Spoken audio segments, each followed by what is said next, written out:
Okay, thank you. Good morning all, and welcome to this meeting of the Development Committee of Norfolk District Council on 12th of October 2023. I'm Councillor Paul Heinrich and I will be chairing this meeting. For anyone who hasn't attended one of these meetings before, the officers who provide and present our reports and offer technical advice sit either side of me, top table. In front of me, in the central area, sit the members of the committee who will be making the decisions on the items on the agenda. Can I ask officers to introduce themselves, please? Good morning. My name is Jeff Lyon. I'm the Development Manager. Good morning. I'm Harry Gray. I am the Household Planning Officer. Good morning, Lauren Gregory, Democratic Services Officer. Good morning, Russell Stock, Development Management Team Leader.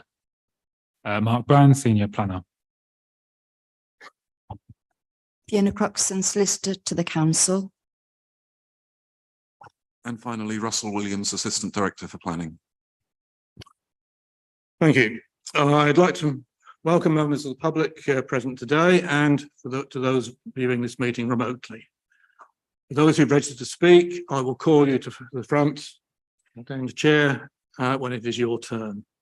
The usual notices: we are not expecting a fire alarm today, so if the alarm does sound, please follow officers via the exits either to the car park at the front of the building or to the flagpole to the rear. Do not use the lift, of course. Could I please ask that all mobile phones are switched off or turned to silent? That includes members, please. If required, we may take a short break at about 11 o'clock. And I would remind members of the public that they should not speak to councillors during the meeting or during the coffee break. I don't expect to be here at lunchtime, but we will see. It has been known. The toilets, as you may have found, are in the foyer, directly opposite the lift. Okay, Lauren, apologies for absence, please. Thank you, Chairman. Apologies for absence have been received from Councillors Peter Fisher and Councillor Angie Fitch-Tillett. Substitutes? We are expecting Councillor Gary Bull. I haven't seen him yet for Councillor Fisher. Thank you. Clearly, if Councillor Bull turns up late and we're into an item, he is not able to vote on that item.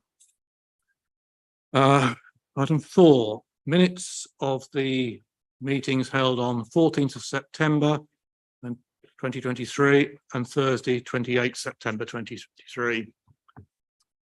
I will take it you have all read them. Are there any amendments? Yes, Councillor Brown. Thank you, Chair. Just referring to page 3, paragraph Roman 8. I've had an appeal from the Apostrophe Society to remove the apostrophe from the word objections and to make it a plural in its place. I think that's, and then I think there's one other on page 9, paragraph Roman 9, second line. I think the expectation should be exception. I think we have rural exception sites, but not, as far as I know, I think you're correct, Councillor. Expectations. List that one myself. Yes, Councillor Holiday. Page 10, bottom paragraph is North Reps, not North Reaps. Indeed, you are correct. Thank you. Sticky key is struck again. Are we otherwise happy? Could I have a proposal to accept those as a true record? Thank you. Seconder. Councillor Kim Toy. All those in favour? I'll abstain as not present at either meeting. Okay. Any items of urgent business, Lauren? None, Chairman. Thank you. The order of business, I have moved the item on Trunch to item 1, and we will then take the remaining items in the order they are on your papers. So if we can move to Trunch PF/23. Apologies, Chairman. We just need. Declarations. Yes, I'm sorry. Any declaration of interest? I would just note that we have all received an email from Dr. Lyons regarding the Slowly application. needs to be noted. Right, now I'll get things in the right order. We'll move to Trunch PF/23/1531, single story extension, raising of roof, insertion of double windows with balcony to create habitable roof space. Officer Gray. Thank you, Mr. Chairman. Good morning, councillors. I'm presenting this application for PF 23/1531 for the erection of a single story extension, raising of roof and insertion of rear dormer window with balcony to create habitable roof space. Thank you. Slide 2 should provide some context as to the street scene for where Mayfield sits on the street. And then slide 3 is the site location plan for the application site. It sits within the countryside in policy terms and just within the boundary of the AONB. And another aerial photo just to provide more context for the site. This is the existing plans for the dwelling and the existing elevations. This is the proposed floor plans. The only difference between this application and the previous grant of permission under PF 230318 is for the addition of the rooftop balcony. Previous permission had for a Juliet balcony, so that should be the primary focus for this development committee. This is the proposed front elevation, as detailed does not change visually from the previous grant of permission. And this is the rear elevation, which shows then the rooftop balcony with the glass balustrades. As annotated on there, the glass balustrades for both sides elevations will be 1.8 meters high and will be finished in obscure glazing. And the side elevation again shows the privacy screening as well. I'll now go through some site photos just to provide more context. This is the front elevation, and this is the rear elevation for Mayfield. This is a view of the neighbouring property Brookside from the application site, and a view of St Winifred's as well. This is a view from the Brookside's rear garden, looking over into Mayfield in the centre, and then St Winifred's on the far side, and a view from within St Winifred's garden, looking over towards Mayfield, and another view from within the garden. Key issues for this application are the principal development, impact on the character of the area, heritage, asset and design, residential amenity, highways and parking, and impact on protected species. The recommendation for this application is approval, subject to conditions detailing time limit, approved plans, materials, biodiversity enhancements, and privacy screening and obscure glazing to the sides of the balconies. These would be obscured to Pilkington level 4. Thank you very much. And then there are some photos submitted by interested parties as well. Pardon? Okay, we'll do that when they speak. Thank you very much. All right, thank you. I would just advise members that although this is referred against my name, it is in my role as chairman and came about at the request from council another way. Given the local concern by the parish councils and neighbours, I have no personal interest in this in any way whatsoever. Okay, we'll move to speakers. Town and parish, I have Mr. John Jones. You come to the front. We'll have 3 minutes, which will be timed.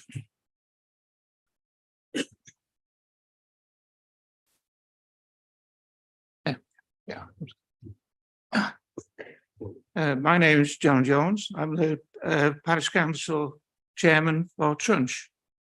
And I went along with 2 of my colleagues to see the 3 properties and spoke to the 2 neighbours as well as the planning person. And we got the opinion from what we saw that one house, the widow living by herself, Mrs. Brooks, she was completely overlooked from the balcony. And the balcony was the problem. They didn't have any objection to the other planning, but the balcony was a big problem with it all. And Mrs. Brooks was completely overlooked. The other property was partly. And with it being a balcony on top of the extension, we felt it wasn't in keeping with the area. The other thing which I was a bit upset over was that Mr. Little approached Mrs. Brooks after her objection. And what he said to her was very intimidating. And I thought that was unnecessary. A widow living by herself. All I can say is, would you like this property with a balcony next to your property? And you can see how it's affected this lady especially. Thank you for letting me speak on behalf of the council and the lady. Thank you. Thank you. You return to your seat. I have an objecting speaker, Mr. David Hulton. To come to the front.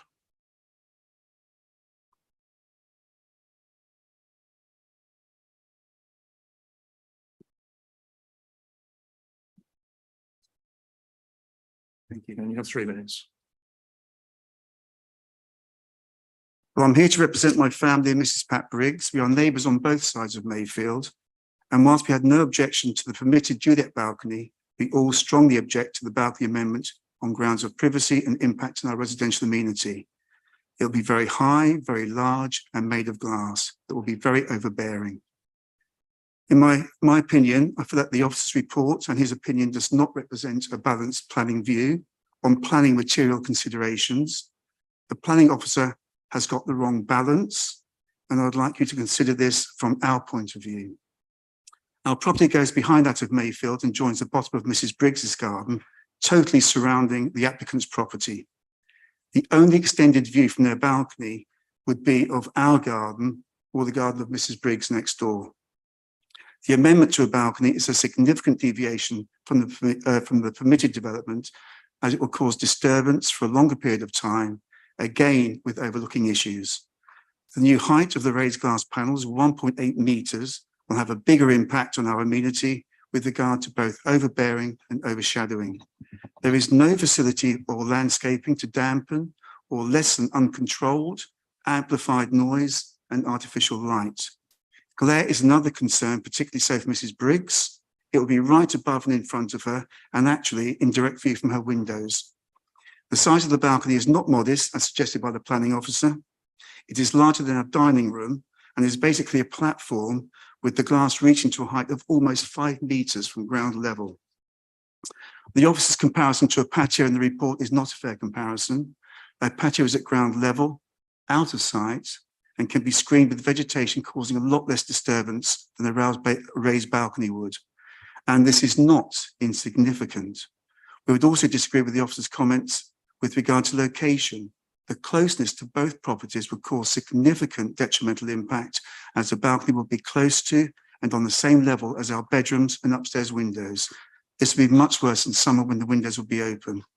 A room-sized balcony is not in keeping with the domestic street scene in Trunch and would definitely set a precedent for the area, which falls within the Norfolk coast area of outstanding natural beauty. If you're in any doubt, we would like to ask the committee for deferment to allow a site visit to appreciate the extreme situation that we now find ourselves in. This application will significantly affect how we and Mrs. Briggs enjoy our home. We want you to have all the facts before you determine this, and it will impact us permanently. It should also be noted that there's not been one consultee support for any of these proposals, and these balcony applications have been ongoing since February. This has caused anxiety for both ourselves and Mrs. Briggs. I'd like to thank you for your time and consideration. Thank you. Thank you. If you'd like to return to your place. We have a supporting speaker, Mr. Howard Little. Do you wish to come up?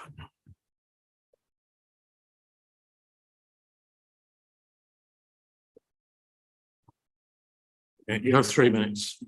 Okay, good morning, everybody. My name's Harry Little and I'm here to speak in support of Mayfield's application. Firstly, I wasn't going to mention this, but I totally refute the allegation from Mr. Jones that I intimidated Mrs. Briggs at all. And also, I also would like to say that when they did visit to see it, it was very obvious that neither of those two side houses are overlooked at all by our balcony if it's approved. And I just have a very short statement to read out. Mayfield is a small bungalow situated between two double-storey houses, Brookside and Pippet Rise. On the thing, it's mentioned as St Winfrid's. Our property is very old and tired and needs modernising to enable us to live there for the final chapters of our lives. We are an environmentally conscious, nature-loving, peaceful and reasonable people. We love Munsley and Trunch and want to continue contributing to this beautiful area. Having permission to construct our balcony would enhance and utilise our property and lives, giving us the opportunity to enjoy morning and evening sunshine, which we currently do not have.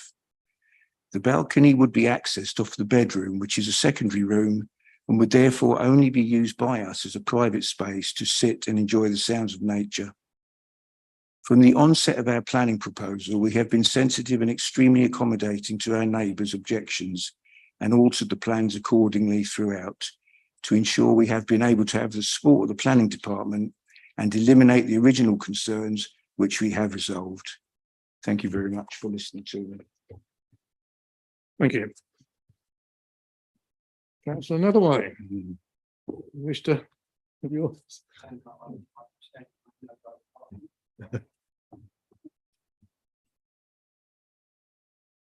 Sorry, I know both parties, so I don't feel that I can comment on this. Thank you. Members, who wishes to go first?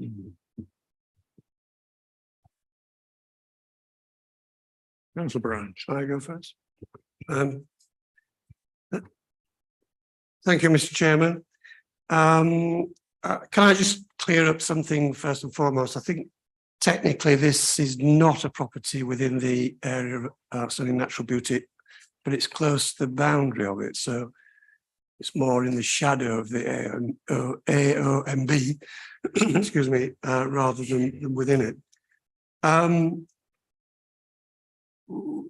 What we have here, I think, is a challenge to the right to peaceful enjoyment of possessions by the neighbours in their properties. What also concerns me is that we've had a prior planning application, which I think is fairly recent, looking at its reference number, and why this particular aspect wasn't included in that earlier application. We've got two parish councils objecting. We've heard a number of objecting speakers. I'm not comfortable with accepting the officer recommendation at this stage, and I think there is merit in a site visit, Mr. Chairman. So I don't know if any other members feel the same way as I do, but I think it would be prudent to defer the application today and have a site visit and bring it back at a later date. So that would be my proposal. Okay, Councillor Varley. Thank you, Mr. Chairman. Echoing Councillor Brown's comments, I think this can be quite a convoluted application. So I think it may be prudent for committee to defer this application at this stage and have a site visit. I think that would be very much beneficial. So I'm more than happy to second that proposal. Okay, I've got a proposal seconded to defer for site visit. Before we go to any vote on that, other speakers, Councillor John Tolley. Yeah, I'll be brief, Mr. Chairman. I'm in the same position here, looking at the pictures, the ones that have been presented, and that I'm finding it difficult to find the orientation and how it sits. So actually, a view of the site would be helpful. So I would agree with that. Thank you. Thank you. Councillor Vickers. Chairman, I was just going to say that I agree with Councillor Brown and the other councillors who've spoken. Yeah. Okay, I think we're reaching a consensus on that. We have a proposal from Councillor Brown, seconded by Councillor Varley, to defer for a site visit. Lauren, could we? Thank you, Chairman. Councillor Beattie. For. Councillor Brown. For. Councillor Hankins. Councillor Heinrich, 4. Councillor Holiday, Councillor MacDonald, 4. Councillor Mancini Boyle is absent. Councillor Neville, Abstain. Councillor John Toy, 4. Councillor Kim Toy, 4. Councillor Varley, and Councillor Vickers. 4.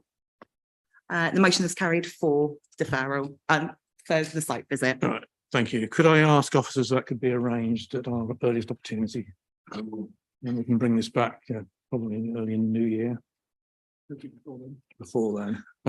We may have a very long agenda in December, remember?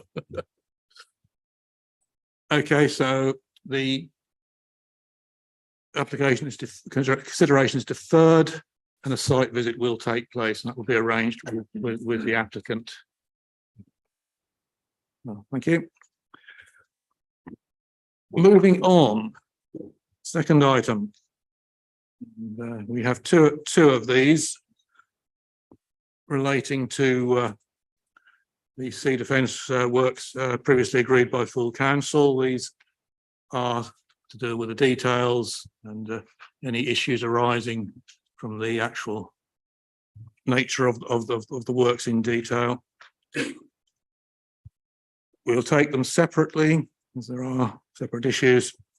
So Chroma PF 23/0941, which is the remedial works to the existing groins, construction of rock revetment, scour protection, works on a section of cliff, remedial works on the access ramp, and installation of an apron on the existing sea wall on the eastern section. So some very complex works are there.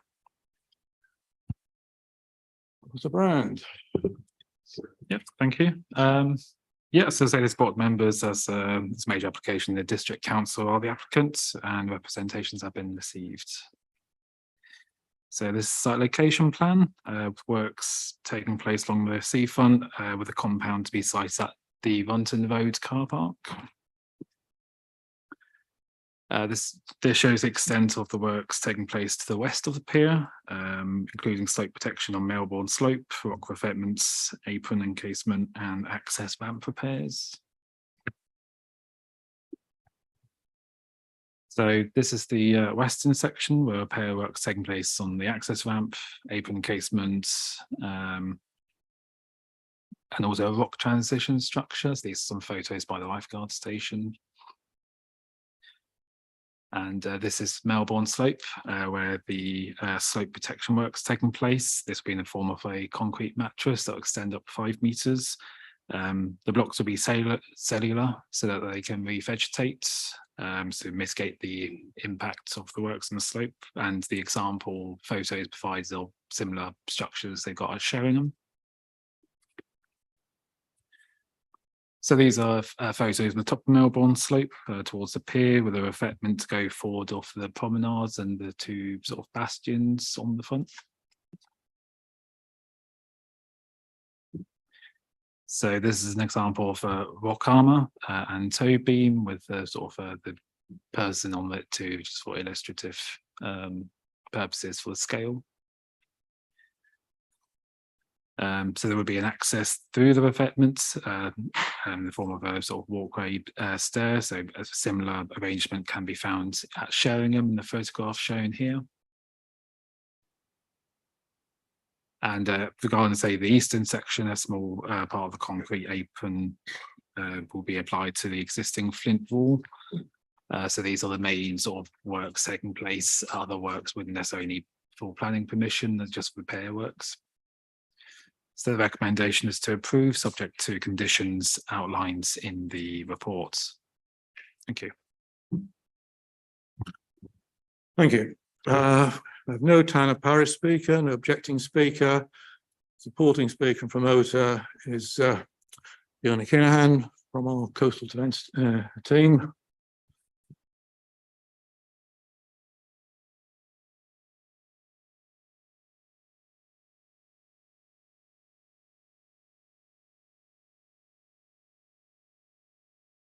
In 3 minutes.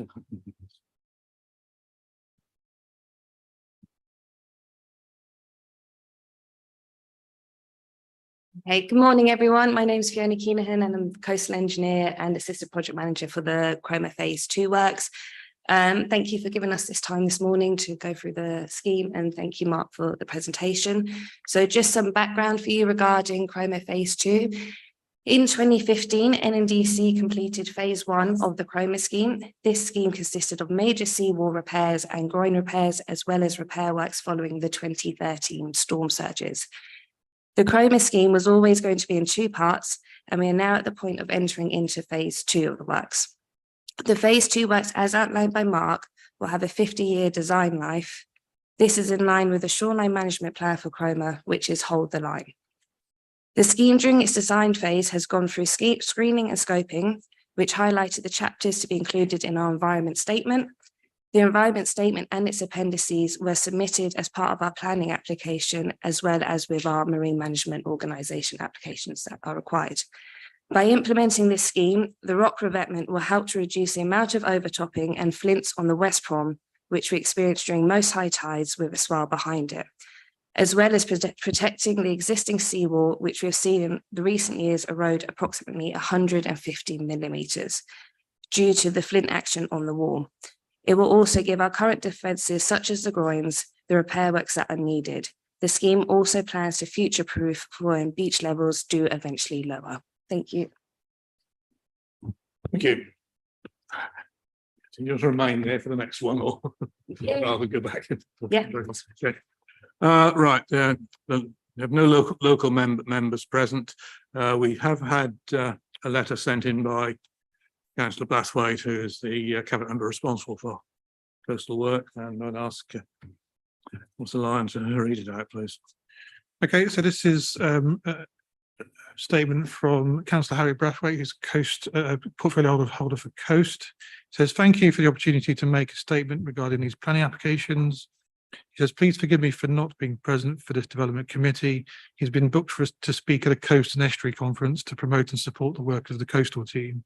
He says he's very happy for any questions of detail to be dealt with by the coastal engineer present." He says these applications are vital for the work to protect our residents, homes and businesses. Considering rising sea levels with an eroding coast, this project is urgently required. This will help protect Cromer, Phase 2 coastal defence work and Munsley Coast Management Scheme for the future.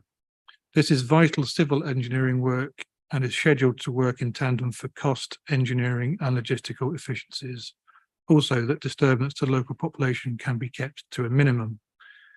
The coastal team and the contractors are working together to ensure local communities will be included and informed as the scheme develops. The benefits of this scheme patently far outweigh the short-term disturbance created. Full council agreed unanimously to this project in September, and Harry Brathwaite asked that councillors once more look favourably upon these plans. Thank you. Thank you. Members.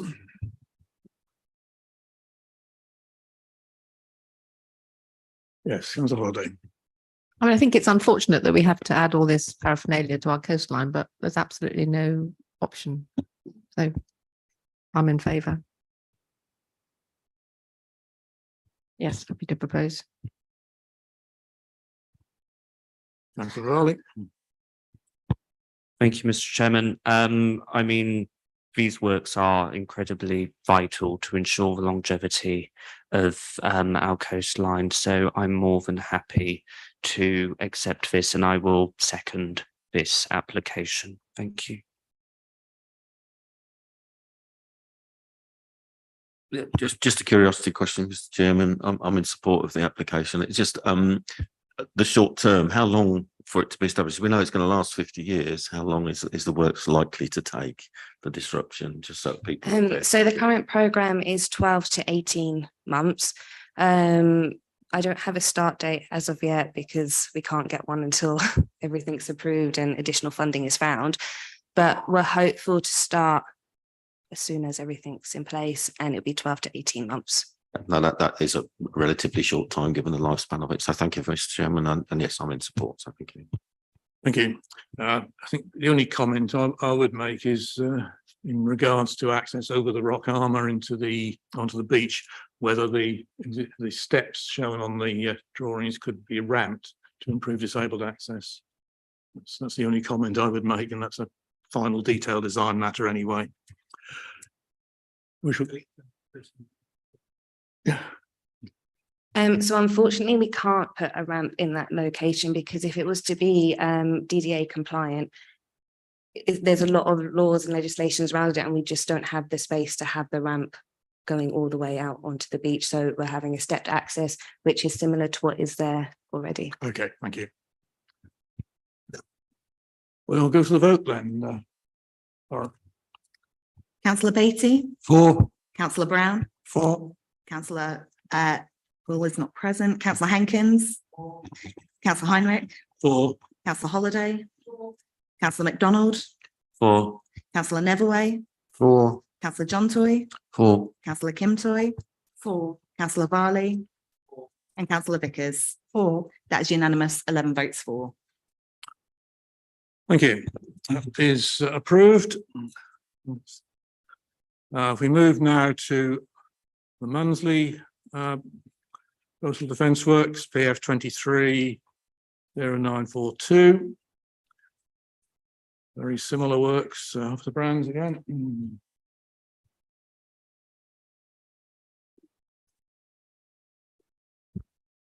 Yep, so the proposal is for remedial works to the existing groins, seawalls and aprons, construction of rock berm on the western section in front of the existing steel frame structure, rock pile in front behind of the timber revetments on the west, scale protection works a section of the cliff, plus remedial works on a section of promenade in the east, and extension of existing apron ramp on the east to allow plant access to the beach. Yeah, so this is the site location plan. So that shows the works taking place across the frontage with the compound to be at the front of Beach Road car park. So this shows the western section of works comprising the rock armor stockpile. So this shows the existing revetment in situ and the proposed stockpile in relation to the existing revetment to be located alongside this. So moving towards town, proposed rock berm is proposed. This will be sort of by the sort of church and hall. And this shows the existing structure. So there's sort of a steel frame structure that's infilled with concrete blocks. So the rock berm would be forward of the existing structure. So this is the location of the slope protection. So the works, I'll say they'll be forward of sort of the Maritime Museum and Gardens. Next slide. Yep, so the slope protection would comprise a concrete mattress. The blocks would be cellular, so like chroma, they can revegetate to mitigate the works to the slope and extend 5 meters up the slope. So examples again are in place at Sheringham, as can be seen in the photographs. And sort of to the southeast, say there's this location of the revetments, seawall encasement, ramp widening, and rock transition structure near the Rivermon outfall and the lifeboat station on the front. So these are photos of the beach where the rock armor revetments and apron encasement are posed. These are recent views of the beach, currently at an elevated level. So the rocks would be placed by the lower section of seawall. The bottom left sort of shows an older photo showing the seawall for context and sort of undermining of it, hence the need for the works, and also a photograph of a section of the promenade. So there's a diagram of the rock armor revetments in front of the seawall and ramp widening and encasement. And as I say, as part of the works, there'll be some levelling out of the section of promenades and replacements and repair of some of the steps.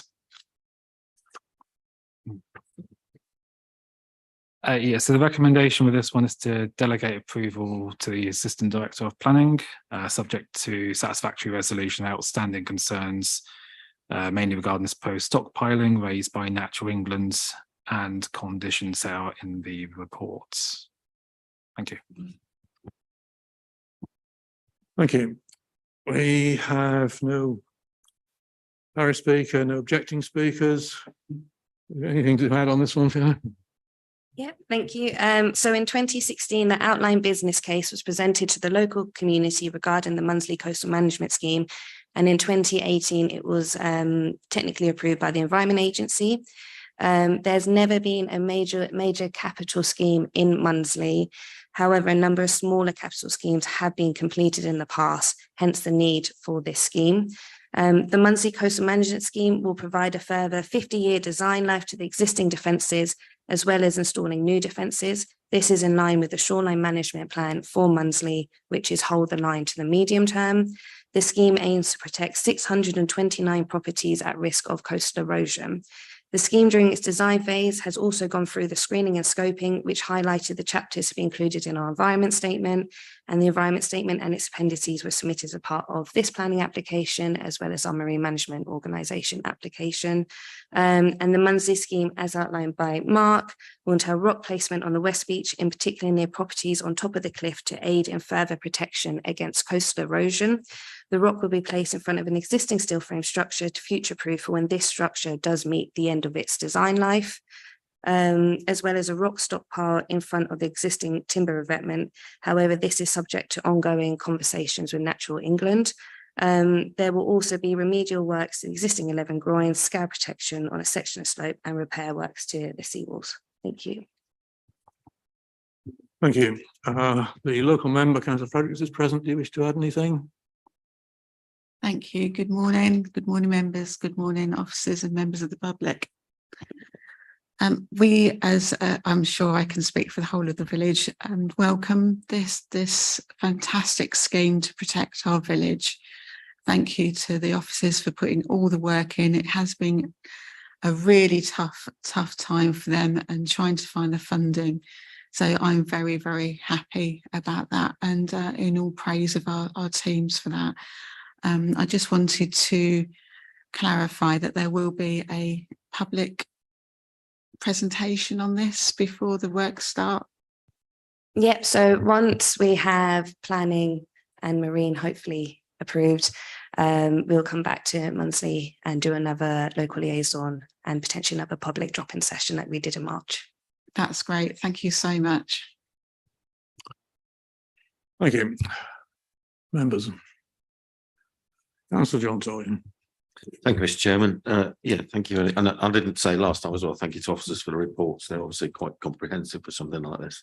Obviously, the one thing that obviously it's needed, we've heard how it's needed, and it's obviously been through the right processes, and obviously with lots of environmental concerns.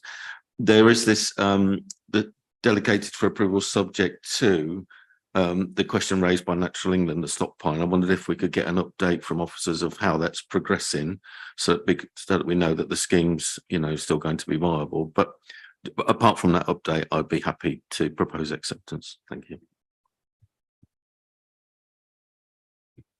So conversations are still ongoing with Natural England.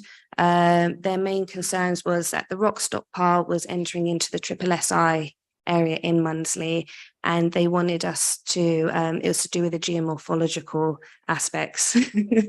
So we're still in ongoing conversations with Natural England. So at this moment in time, we don't have an update. No, but it's moving forward, Yeah. and we think there'll be a resolution. Yeah. Thank you. Thank you. Yes, Councillor Nolloway. Yeah, I totally agree. It's absolutely necessary for Munsley. The coastal erosion is horrendous. Mine is more of a question about the future. Should we be thinking, or has anything been considered for the future effects slightly further down the coast at Bacton Power Station, and slightly further around down at Bacton and Walton, who have just had all the sand moved across, and I know they're suffering at the same time. Is it something that we should be thinking about in a year or three's time, having to do down there as well? I'm happy to have that conversation with you outside of this forum. I don't have all the information on me at the moment, but happily to have that conversation. Okay. Councillor Varley. Thank you, Mr. Chairman. I think it's really important that we progress with these works. Again, they're vital to ensure the longevity of this special community and the superb coastline. I'm more than happy to second this application, and I just want to say thank you for the comprehensive reports for this application and the previous one. It's fantastic. Thank you. Yeah, I would second those comments. They're very, very thorough, and we're very clear on the works that are needed and the potential impact. Anybody else wish to speak? If not, we'll go. Oh, yes, Councillor Holiday. Just say the same. It's disappointing that it's needed, but it's obviously is. And thank you, Mark, for doing a fantastic presentation. As long as Natural England are happy, then I'm happy. Yeah, like I said, we're still having conversations with them. So yeah, I'm not sure. Yes, I think issues of longshore drift and movement of sand along our coast are somewhat complex. And, my knowledge of geomorph has declined since university days. Can we go to the vote then, please? Thank you, Chairman. So this is, members are asked to consider voting for the officer's recommendation for approval. Councillor Beatty. For. Councillor Brown. For. Councillor Hankins. Councillor Heinrich. For. Councillor Holiday. Councillor MacDonald. For. Councillor Neverway. Councillor John Toy. For. Councillor Kim Toy. For. Councillor Varley. And Councillor Vickers. For. That's unanimous, 11 votes for. Thank you. The application is approved. Oh, let's just move on again. Next item, under item 10 on your papers. There's another one relating to Munsley, this time to the Ship Inn. Some of us will know what I've eaten in. Not a declaration of interest, but I'm aware of the premises. PF 23/1150. It's 2 gazebos with lighting and retention of a flue. Part of it is retrospective. And who's doing this? It's Sir Gray again. Thank you very much, Mr. Chairman. As you explained, yes, this is an application for PF 23/1150. It's for the erection of 2 gazebos. And for the relocation of the existing flue on the front roof slope to on the roadside building to the rear roof slope. This is just a street context for the Ship Inn in Munsley. This is the site location of Munsley. It is located within the settlement boundary of Munsley and in areas designated as residential and open land in policy terms. And again, another context for the location. This is the elevations as submitted for the gazebos. And this is another section of the gazebo showing the location of the festoon lightings and the LED lightings. This is a view of the car park gazebo from within the car park. And this, and this is a view of the car park gazebo from the promenade. This is the beer garden gazebo. And then a view from the promenade as well. And then another view of the beer garden gazebo, but from the neighbour gardens to the east, where you can just see it over the top of the hedges. This is a proposed map for the location of the soakaways required for the gazebos. Issues were raised potentially with water runoff onto the cliff face. So the integrated systems within the gazebos will take water away into soakaways to be installed. And then this is further details regarding the drainage system for the gazebos and the proposed soakaways. This is a elevation for the flue. This is from the roadside view with a dotted outline to show where the flue would be on the opposite roof slope. And this slide shows the floor plan or roof plan for the roadside building, which shows the current location of the flue on the roadside and the proposed location within the inner roof slope. And this is further details regarding the cowling system that's already installed to be moved. Let's now go through some site photos for the application site.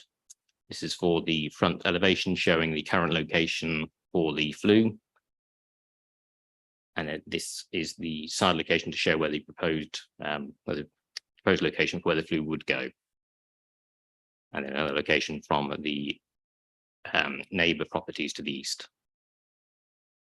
Key issues for this proposal would be the principle of development, the effect on the character and appearance of the area, the effect on residential amenity, coastal erosion and highway safety. Recommendation for this application is approval, subject to conditions detailing the approved plans, the LED floodlight and cowling details, operating hour restrictions for the floodlights, details of the kitchen extractor and flue. This will be in relation to noise and odour, and time limit for installation of the gazebo soakaways. Thank you very much. Thank you. We have no town or parish speaker, no objecting speaker, one supporting speaker, Mr. Nicholas Dent. Please come to the front. You'll have three minutes to speak.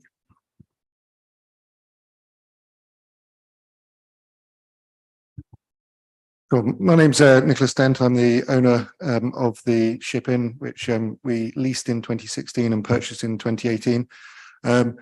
It is the largest employer now in Munsley, and it is the last remaining place on the seafront that has any significant capacity that's open year round for all tourists. I would emphasise, Munsley has been a town that's been in decline with regard to both employment in tourism and capacities for tourism. The Manor Hotel having shut down in the last few years with no prospect of reopening anytime soon. The View Cafe having been downsized and partly changed to residential, and one of the two fish and chip shops in the town also burning down and we're not being rebuilt. When we took on the Ship Inn, it employed 15 people. It was not a viable business, and it was very clear that we needed to increase capacity and increase the ability to produce more food and basically make it a nice place to be, and that's what we set out to do. Today, we employ about 45 people during the summertime and about 25-30 during the winter. And both the gazebos and the flue are absolutely critical to being able to do that. The barn area was used partly before as a sports bar and kitchen prep area, and we needed to increase the cooking space to increase the food that was produced, and so hence you have to have extraction for that, and so hence we need the flue, and the flue, yeah, I agree, it's not in the right place. It wasn't actually where I wanted it to be put, but we're proposing to move that next to the other existing extraction system. Without an extraction system, you can't cook, and therefore we wouldn't be able to produce the food, and therefore there would be significant, we'd be a big reduction in jobs, and we wouldn't be able to serve as many people, and the whole business would not be viable. With the outside area, the gazebos, that was part of a kind of a permitted development during COVID times, and now we're seeking to to make that permanent. With regard to the aesthetic on the car park side, I think it looks far nicer than previously, where there were cars parked right next to the edge of the cliff. Everybody wants to sit on the beach and get a nice view of the beach, and so rather than having that bit as car park, we reconfigured the car park and sort of enhanced the facilities for tourists and visitors to Munsley. So that's we're seeking the approval for the two gazebos now, and the relocation of the flue. And I would emphasise, without being able to serve as have as many people coming through the business and to be able to cook for them, that site would not be viable. Our bills since COVID times, just the energy bill has gone up by 5-fold because it's mainly gas. So that's an extra £80,000 per year, and then associated costs along with that, and it just simply wouldn't be viable. Thank you. You're there, right? Thank you. Okay, to return to your seat. Councillor Fredericks, I'm sure you have something to say. Thank you so much. Thank you very much, Mr. Dent, for coming today. The the problems I have is that this is another retrospective planning permission coming from the ship. Now, this doesn't give the opportunity for residents to really delve deep and have their say. The original flue has caused a lot of problems, and I do welcome it being moved, but I also see that we don't have any of the impact information on residents on this report. It's still to be submitted to us about the noise and the smell. And as for the gazebos and the lighting, I feel that the gazebos were put up actually after COVID time. And we need to look at that with water runoff, and with that drainage system that goes straight into the ground where there's a sandy cliff. I don't feel that that's been properly explored by the EA or any of our officers. I think that really needs to be looked at again. So I would be in favor. I would like some more information, because I feel that as this is the second retrospective application, I don't feel that we need to be railroaded into approving this. I'm not telling you what to do as a committee, but I just don't feel that we have enough information on displacement and also light pollution as well. And the flue that's there is actually running all of the time, not just when the chip shop is open. So residents are affected by the noise of the flue and extractor fan late into the evening. So I think there's a lot to be considered here. I think we need more information. Thank you, councillor. Do we have any comments on the groundwater issue and leaching into the cliffs and the ongoing noise? Yes, so there's a couple of issues raised there. So we'll start with the surface water issue. That we did raise that matter with the coastal team, and they have commented and said they are now satisfied with the soakaway scheme that's been provided. So that's a direct result of interaction with our coastal team that we've come up with this solution. Can you hear? Sorry. So with we have consulted our coastal colleagues, and the result, the surface water scheme that's proposed is as a result of those interactions with our coastal team, who've advised that this is an acceptable scheme of disposing of surface water. Now, as I understand, the gazebos have louvers, so when they're not used, those louvers can be opened, and it would, in effect, water would discharge to ground as any water would hit the ground normally. So it's only when the gazebos are being used and the louvers are closed that the water would go into that soakaway system.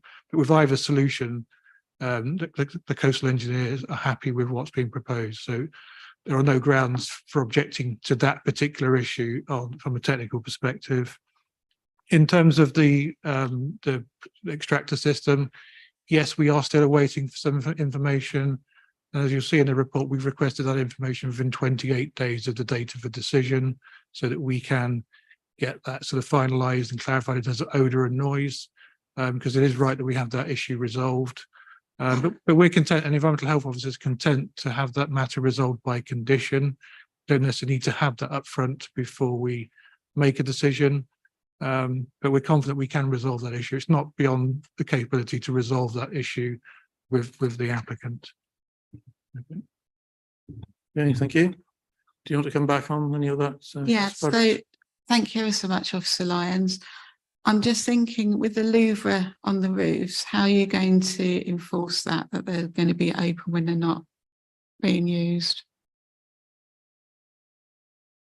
It's not really a key issue, because actually, if they're open or closed, they'll be going into a ground surface system that our coastal engineers are happy with. So even if those louvers weren't opened and were draining into the ground, that's still an acceptable solution. So it's either way, the coastal engineers are happy with what's being proposed. So. Okay, thank you. Okay, thank you. Members, Councillor Vickers. So I just have some clarification on the point the speaker made, and also Councillor Fredericks. The speaker said that this was permitted development under COVID. Is that correct? Off the I'm top of my talking head, about the gazebos, not the flu. off the top of my head, I can't give the precise specifications of what was permitted under COVID, but there were, you did see a lot of gazebos and outdoor seating areas created in pubs, basically to get people sitting in the open air rather than within the buildings. Gazebo fully complies that. I couldn't tell you offhand, but yeah, there were many pubs had outdoor seating areas. Yeah, and at the moment, I'm quite persuaded by what the gentleman said about the level of employment that it brings to a village that I understand has been in some decline in the past. Thank you. Thank you. Yes, Councillor Hartley. I find it quite intrusive, actually, and I think the light pollution is a big issue for such a sensitive site. And so I wouldn't be in favour of this. Also, tourism isn't a well-paid occupation for our villagers and residents to be undertaking. So even though it is a very persuasive argument, it's not a well-paid occupation. But definitely light pollution is an issue. Really not well paid, but it is an essential part of the local economy. Councillor Brown. Yes, thank you, Mr. Chairman. Yes, I mean, tourism is an essential part of our economy, along with agriculture. They're the mainstays of our local economy. And we know that tourism was probably the hardest hit when the pandemic started, and it was probably the hardest hit when it ended, in terms of it being slow in its development and getting back on its feet after the pandemic. So we do, as a council, seek to, and it's in our corporate plan, to support our tourist businesses. And I'm sure that these premises in Munsley are, a vital facility for both local people and visitors alike.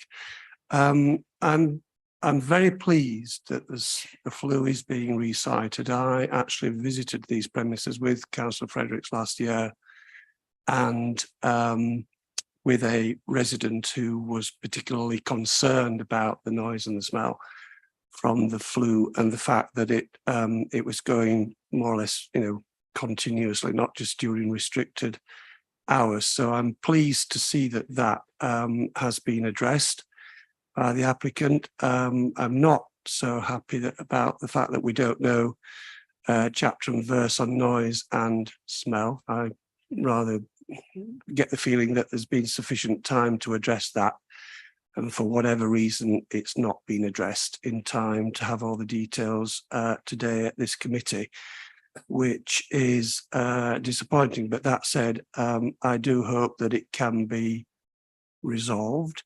I just about can accept the second gazebo on the car park. I've not really got very much of a problem with the gazebo in the beer garden, but I can just about accept the gazebo in the car park as not being sort of over-intensive gazebo development at these premises. But I do share Councillor Holliday's concern about light spill, and I see that there's going to be a condition that restricting the operation of lights between the hours of 7 AM and 11 PM in the report. As always, it's always a worry about the policing of this with our very, very busy enforcement team who do a wonderful job at what they do. So I am just a little bit concerned about that, and for that reason I would hope that when the report says it complies with policy in terms of light emission and it's acceptable, that proves to be the case if committee see fit to grant approval today, Mr. Chairman. Thank you, Councillor. Anybody else? Yes, Councillor John Tory. I have concerns about the drainage as well, given what we've just approved previously about protection of the cliffs. Clearly, specialists have looked at that, and I accept their opinion. And I also understand what Councillor Brown's saying about our hard-pressed enforcement teams. But is there any way we can condition some monitoring of the soakaways and their performance, because one is in a car park where it's going to get movement and we could get soil dropping in. They're just crates they put under the ground. And at the end of the day, each one is only a metre cube. It's a metre cube. It's not a big space. It would not take a lot for it to be soiled up and to become ineffective.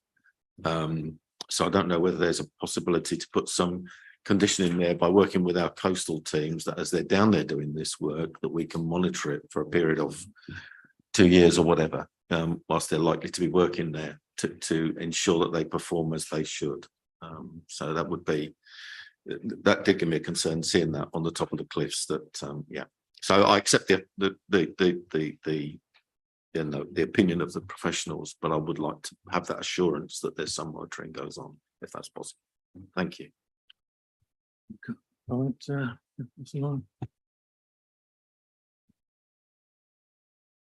Yeah, it's not an easy one when you're talking about monitoring the effectiveness of below ground systems, because what we tend to do is ask an applicant to specify how they will detail and construct a soakaway, and that will be normally to a specific standard that's required for that soakaway to be effective.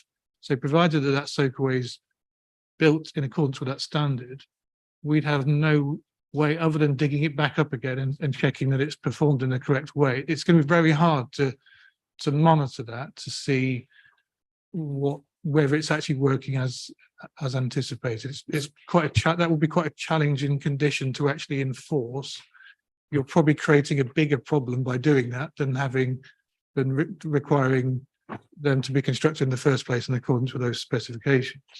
So yes, I would probably advise against that level of detail for that condition. Now, if there's a problem ongoing on the site, let's say for example, surface water is starting to appear where the gazebos are placed, then of course we can have those discussions with the applicant. But I'm just conscious about not setting ourselves up for a condition that local residents may expect us to enforce that we can't easily enforce without causing significant amounts of disruption. No. If I can assist in my thinking with that, moving the water goes into the soakaway, moves it from the cliff face. Any water that falls through, not necessarily with the roof open, but if the downpipes and things are blocked, if they are not maintained, if water does not go down that drainage, it's going to fall off in large quantities off the edge of it on the cliff face and not in the place where we want it to go. So the monitoring is purely when it's raining, someone makes sure it goes down into the soakaways and not falling off the roof. So it's about ensuring they are maintained. Is that helpful? I'm not on about any real complex thing, but we do need to make sure this works, because if the roof is closed and it rains, the water is going to land on the cliff face and not where we want it to go for it to be effective. So that's my challenge, and I'm not looking to make it onerous, because as I say, I accept the work of enforcement. But given the concerns raised by people, it was raised initially, we've come up with a solution. We need to be sure that that solution is working through simple maintenance, not necessarily digging it up and checking. Okay, thanks for clarifying that. That's useful. I mean, I think a lot of what you're saying is actually already addressed in proposed condition 5. So if you look at the bottom of page 76 and the top of page 77, I think that probably is describing a condition or describing the issues that you were concerned about in terms of being sort of managed for the lifetime of the development. So it's making it clear that when installing those soakaway details, they are then built in accordance with manufacturer specifications and then maintained as such thereafter. So hopefully that sort of already sort of covers. Well, we'll have to see, because I'm hopefully, local residents and that would let us know if there was an issue, hopefully, because I'm just concerned, given the area that we're dealing with and what we've approved previously and what this is about, that does happen. So. Yeah, I mean, the applicants are here in the room today, so they've heard what's being said on maintaining those drainage features. So it's for you, Chair, whether you want to invite the applicant back to say anything. I think it would be useful not to come back to the front and just respond to those points, please. Sure, thank you. I think it's important to point out that the person that's going to be monitoring them the most is me and my staff, because if anything was to happen with regard to a single millimetre of ground movement, either in my beer garden or my car park, I haven't got a business.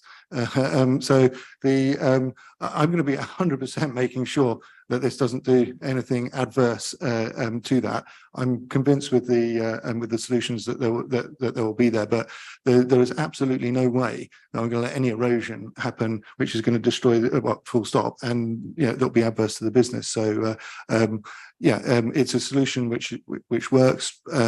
It's as per the spec, and we'll make sure that that it does, because it's absolutely in our interest to do so. I guess potentially, I'm only suggesting it's obviously for the committee to decide, that even a simple checklist from yourself, which would be acceptable. So, for example, our toilets are checked every hour and someone signs it, that once a month, particularly during the season when we've got leaf fall, that someone checks that those gutters and that are clear so that it goes down there, which is going to benefit you as well, as you say, to prevent that corrosion. So that's the simple sort of solutions I'm looking for, just to ensure that it works, because we're in a very sensitive area in terms of that cliff erosion. So if you'd be happy to do that and that becomes part of the scheme, I'm also happy with that. I'm just trying to ensure that we do address that fully in this case. Yeah, no, happy to do so. And I'd just also like to just correct one, or just let people be aware of one other thing. We're going for a green tourism rating, which is sort of a high environmental standard. And one of those parts of that is energy efficiency. And so the idea of using extraction systems when we're not cooking, or using energy when we don't need it, for example, lighting beyond when lighting is needed, is something that simply we will not get accreditation for, and is something that makes no sense for us to do. I just put that on the table there. So irrespective of whether there may have been something left on in the past, there's certainly with our environmental focus, that is not going to be the case moving forwards. Thank you. I mean, that is not a planning consideration. We must remember that we are looking at the application within our policies. Councillor Hankin. Thank you, Mr. Chairman. Let me say I'm broadly in favour of this particular organisation. It has weathered the pandemic, come through that, as so many did not. It's a good attraction for tourists in this part of the world. I'm not sure that there's anything else in the neighbourhood that has achieved that. My concern is with the lighting. In the informatives, it says the development involved lighting that may affect the public highway. The applicant should note that the Norfolk County Council Highways Authority reserves the right, under general provisions of common law and 6 of the Highways Act, to seek the removal of any lighting causing obstruction or nuisance.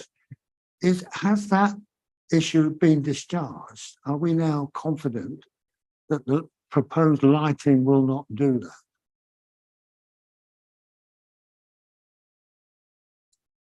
I think I'll let officers respond, but it's apparent that it would comply with CT5 and CT6 policies. So, yeah, right. So we have had discussions with the Highway Authority, particularly about the lighting, and they've not raised any highway specific concerns. The informative note really is there just to make it clear that if lighting gets adjusted, because I mean, wind does blow and lights do get moved, and therefore they can start to glare in the wrong direction. You've probably all seen lighting that you're driving along, think, blimey, that's sort of quite blindingly bright. So really it's just an informative to make the applicant aware that, just to make sure that they are managing the lighting and it doesn't sort of become a nuisance from a highway perspective. So it's not saying there is a problem now, it's just saying, look, make sure you sort of keep an eye on that lighting, that it stays as we expect it to be. Are you satisfied with that response? Not exactly. I mean, is the lighting specified for this in compliance with the regulations? Yes. Yes, I think I thought I did say that Highway Authority have agreed the lighting doesn't cause a highway impact issue. So we're happy with the lighting in terms of its compliance with policy. So I'm unclear as to the comment in the informatives, section 3, which alludes to the fact that if it does not, then it may be removed. I don't understand that. This is a standard informative note that is applied where there is lighting on development. It's basically just a caveat to say, look, just because you've got planning permission, if that lighting is adjusted to then glare onto the Highway Authority could come along and ask that person to remove that light that's causing a traffic impact or a safety issue under the Highway Act. Thank you, Mr. Chairman. Thank you, Councillor Vickers. Lighting again, because obviously there is a concern about the glare from lighting. When reading through, I understood that the lights were going to be fitted with cowls to direct the light downwards rather than upwards. Is that correct? Yes, that is correct. Yes, it's part of condition. Yeah, part of condition 2, where details of that will be supplied, so they do not go above the horizontal plane.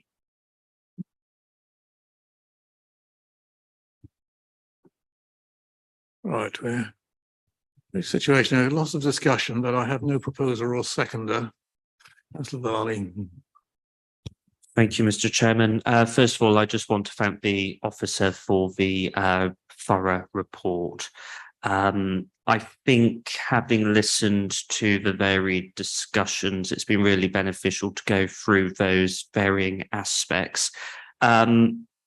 There are concerns on this application. This is a sensitive location, but I'm quite content with the conditions laid out in this report, and I think that would appease those concerns. So based on that, I am happy to propose the officer's recommendation. Thank you. So proposed by Councillor Varley. Councillor Toy. Initially, I was concerned with impact on neighbours or light, especially towards the road. But reading this, I think everything looks as though it's been prepared, and I think we have to trust that the conditions will be adhered to. So I'm quite happy to second this. Thank you. So Councillor Toy seconding. Councillor Brown.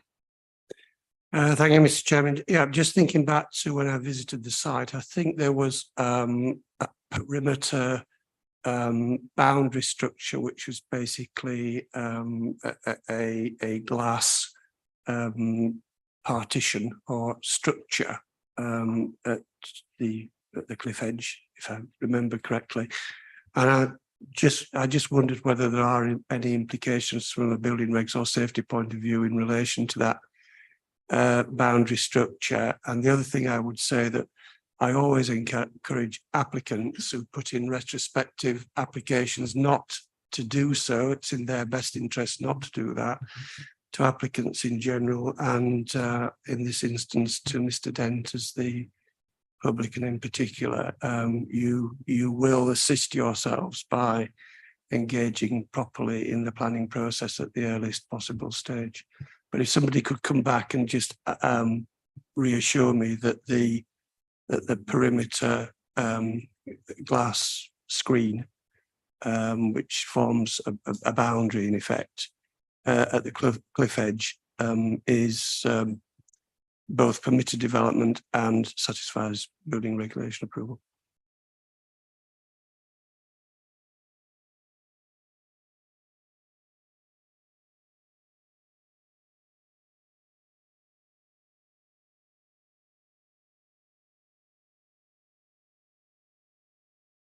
Okay. I've been told it's the glass balustrade isn't part of this application. I think there was a view that it was permitted development and not something that would have required planning permission. As to whether it complies with building regulations, I can't give an answer today because I would need to speak to our building control team, whether they've actually been out to site or done any inspections, I don't know, but so it's not something that falls within the planning regime.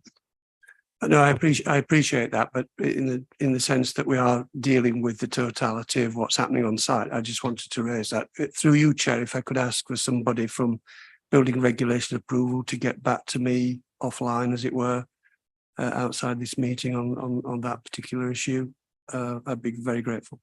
Yeah, I'm sure that can be done, and will have been noted. Did you want to come back again, Councillor Vickers? Okay, thank you. Okay, we not this around, and time is running away with us. We have a proposal from Councillor Varney to accept the officer recommendation, seconded by Councillor Kim Toy. Can we go to the vote, please? Thank you, Chairman. Councillor Beattie, For. Councillor Brown, For. Councillor Hankins, Councillor Heinrich, For. Councillor Holiday, Councillor MacDonald, For. Councillor Neverway, Councillor John Toy, For. Councillor Kim Toy, for Councillor Varley, and Councillor Vickers. For. That's 10 votes for, 1 against. The vote is carried. Thank you. The application is approved.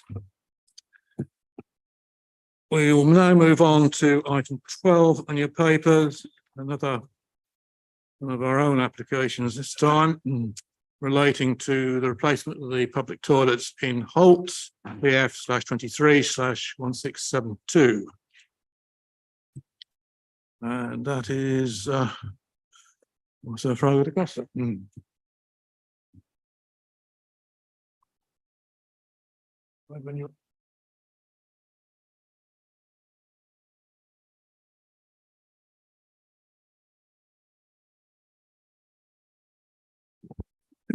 Thank you, Chairman. Good morning, councillors. This application referenced PF 23/1672. This is a council application for public convenience and toilet facilities in Albert Street in Holt. So the application is located on Holt settlement boundary, town centre and primary shopping area.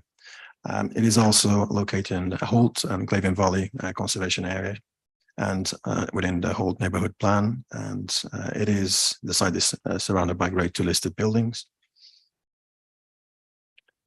So on the left, we can see the existing floor plan of the existing toilet block, and on the right, the proposed floor plan of what is replacement of the existing on site. This is the north elevation. On the left, it's the existing, and obviously it's different because due to an accident that happened, a car hit the existing toilet block. Obviously, it does not look like that, but on the right we have what is being proposed. So that's not north elevation facing the car park. On the left is the existing south elevation, and on the right is the proposed south elevation. You notice there is a dash line, which demonstrates that there is an existing window and door. So that forms part of the bathroom of number 6 Albert Street. So that site is part of the courtyards of number 6 Albert Street.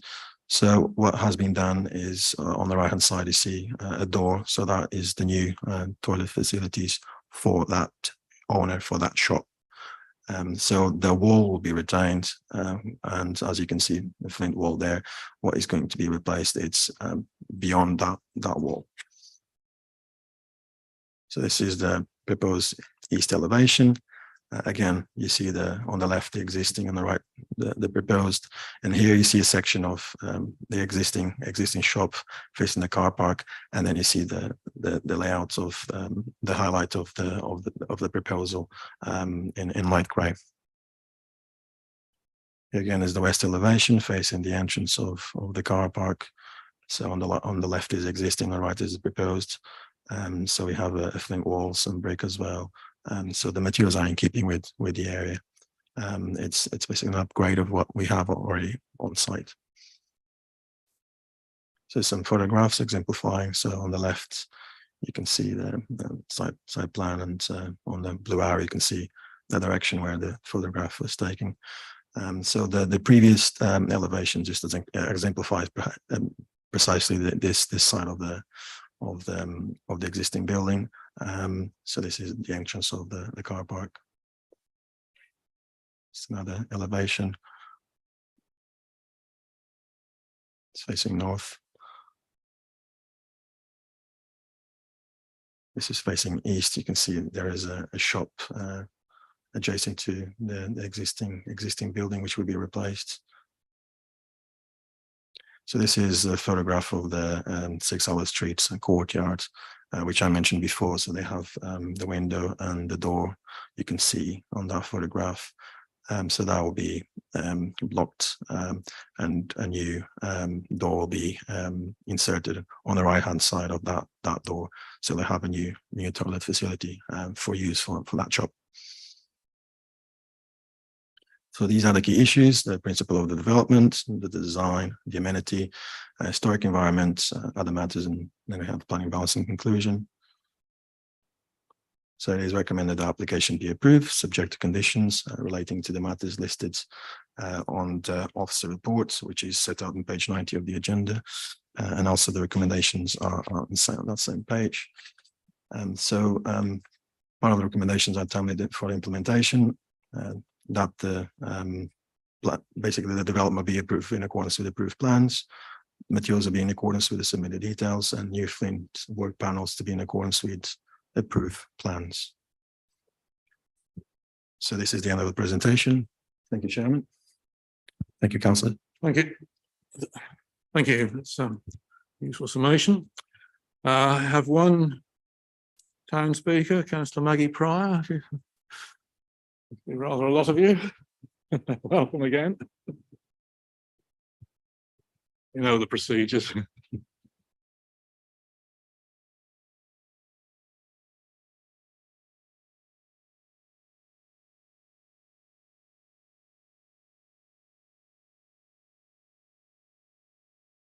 Right. Good morning, officers and committee. I'm here this morning to support. Yes, you did hear that correctly. I know. You know, isn't it nice to be this side of the fence for a change? Because the toilet block is an absolute essential. There's no two ways about it. And so, you know, it's been something we've been pressing for. And I also want to express the support of Holt Town Council. It wasn't quite clear on the report when it either we weren't or somebody wasn't, but I think it's important to know that we've given this a lot of discussion, and the whole town council is behind this. It's a unanimous agreement at our last meeting as well, to confirm that before I came here. Officers may recognise some phrases that are used here, and this is because I saw no point in trying to better the points raised positively in their report. So I would like to thank the officers for the work put in to bring this facility into much needed action. And I quote, "Approval of this application as recommended is considered to be justified, proportionate, and in accordance with planning law." So that was a really good thing to hear. Some time ago, Holt was designated as a tourist destination and a primary shopping area. Now, this is particularly relevant because we are particularly pleased that this plan includes the change of place facilities. Whether it's a day trip or visiting us for a holiday, it's been a point of great concern that it's recognised without such facilities for those with essential personal needs, these visits either don't happen or they're severely curtailed. And so it's you know, it's got a really important impact, I feel, not just repairing or renewing the building, which needed it, but I think it's got a wider impact than that, which is a positive one. We're also very pleased to see that the Holt Neighbourhood Plan is being actively engaged in this application, particularly in connection with design. And the result of the design, which, again, I quote, is considered to be in keeping with the character and appearance of its context. So you've all read all the rest of it.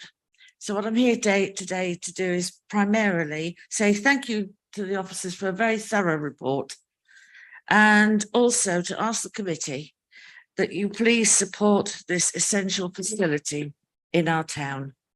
Thank you. Thank you. I have no objecting speakers, no supporting speakers. Local member, Martin, Councillor Beattie. Yeah, we're in full support of this, obviously, as a facility we need in the town. The only little thing which has been brought to me is when the contractors are actually decided that they are mindful of the businesses which are close by, because previously when there's been work there, it's caused quite a bit of trouble.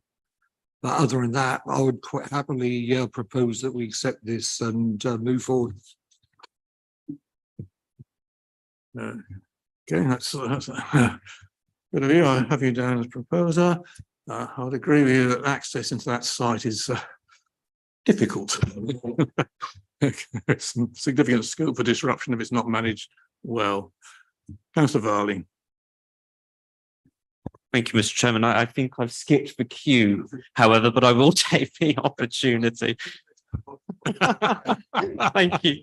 I just want to thank the case officer for the thorough report. As an authority, we do take great pride in our public toilet facilities. It's important that we continue this. They are a necessity for locals and tourists alike.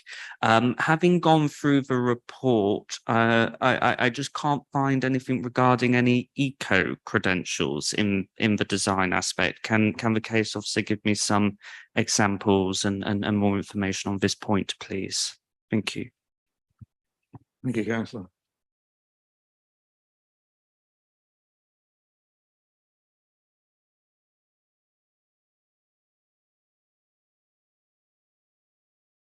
I don't think we actually have a lot that's sort of supporting the application in that regard.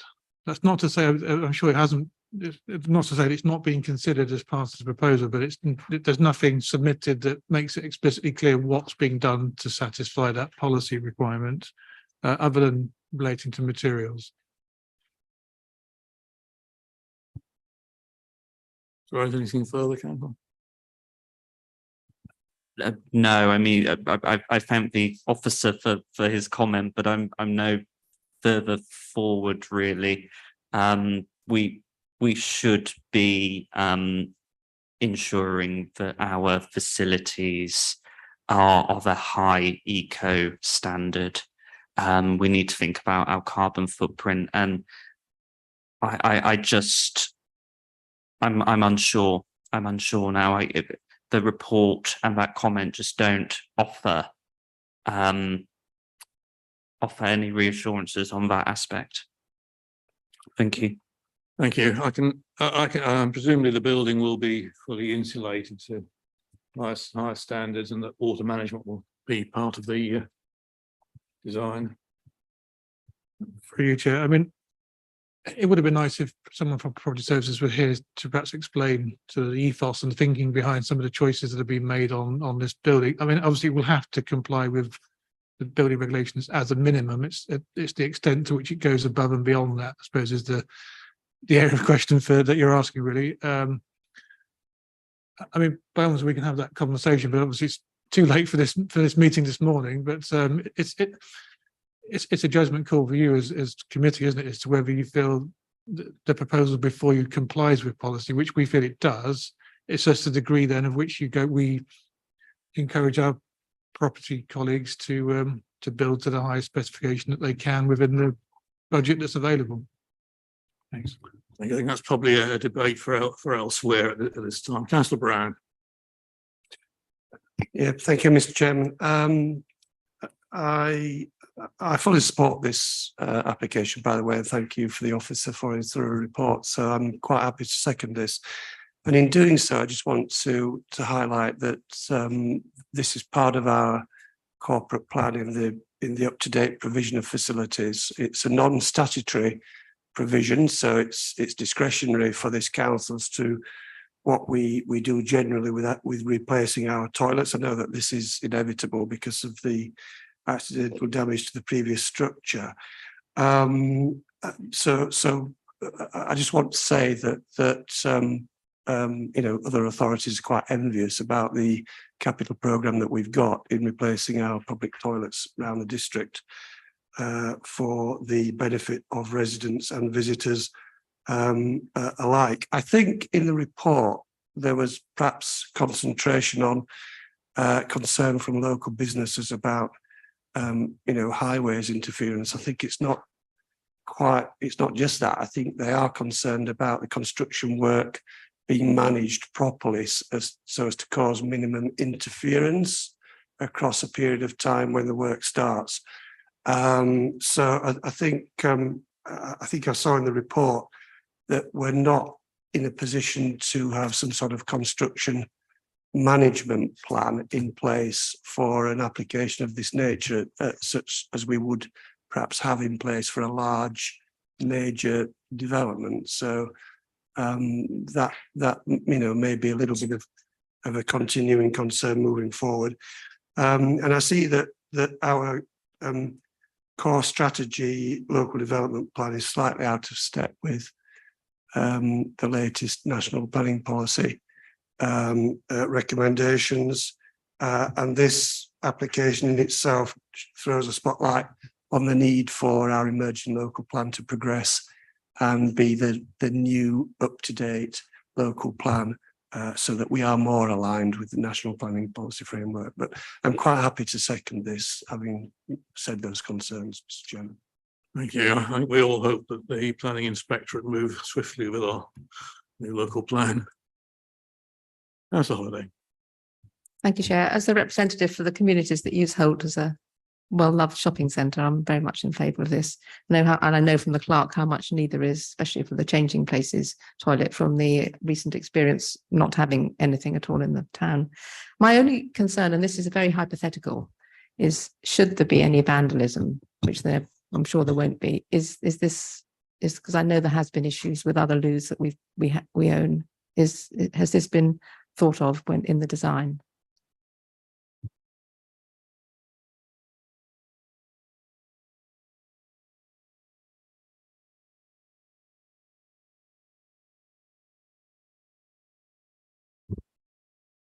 Thank you. So this design has been put forward by North District Council. So obviously, in terms of vandalism, is something I believe that from a planning point of view, we can control. Obviously, those things will happen. I suppose that by having the adequate materials and providing that the building is sound and solid, it's very difficult to say what will happen.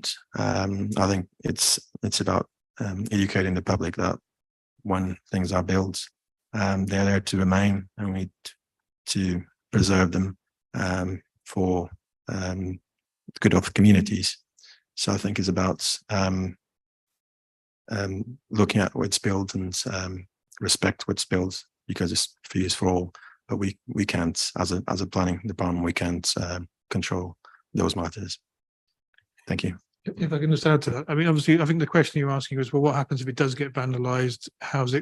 Is it designed in a way that is easily repairable and kind of can get back into operation fairly quickly? I mean, that's obviously an issue that we face as a council on a number of occasions where, unfortunately, antisocial behaviour does happen, and it does obviously take facilities out of action for a period of time until that repair is done. So, although it's not expressed in the application, I'm pretty sure that colleagues in property services will be making sure they make choices about materials that enable the building to be repaired quickly, because they have to be durable for the long term. But also, and it's hard. Not every material is.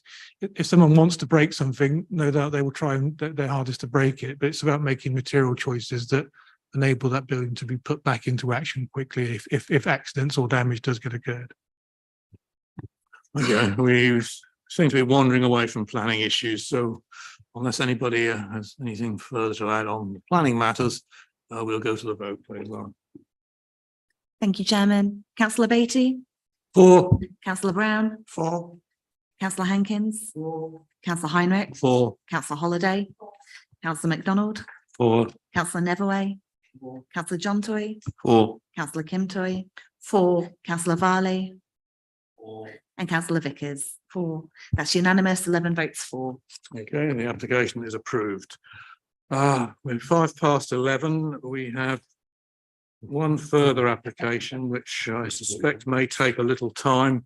So I propose we now take a 10-minute adjournment, comfort and coffee. And rather than loitering, if you care to bring your coffee back in, if it's going beyond the 10 minutes, then we can speed things up a little bit. Thank you.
Okay, thank you, members.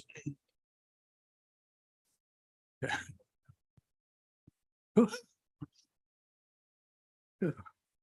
Yeah, class of year nines. Okay, our final decision to make is on item 13 on your agendas. Slowly PF/23/1717 retrospective application on a site we dealt with another issue not that long ago at the old workshop, Slowly Road, Slowly.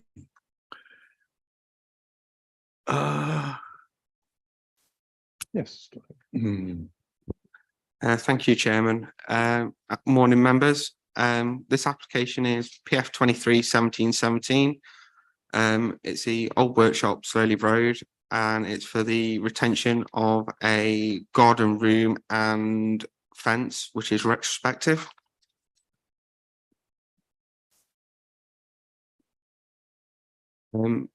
As the chair highlighted earlier in the meeting, members have been circulated an email from the agent directly.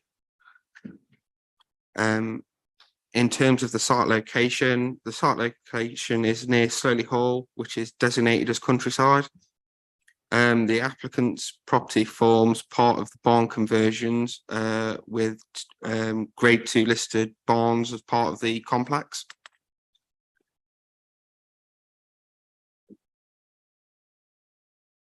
The application is to consider the retention of the garden room and the attached fence, which is circled green on the plan.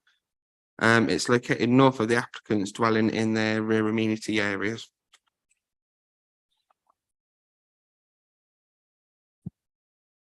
As highlighted by the chair, the property has previously been to committee in July under PF 23/0929, which was subsequently refused. However, this application is not to be considered as part of the this, and we're only considering the garden room and the attached fence.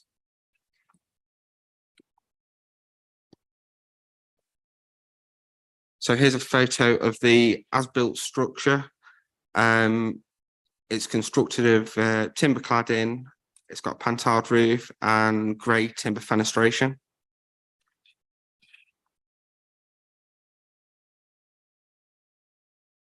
And here you can see the fence that's at the rear of the garden room, which is also subject to this application.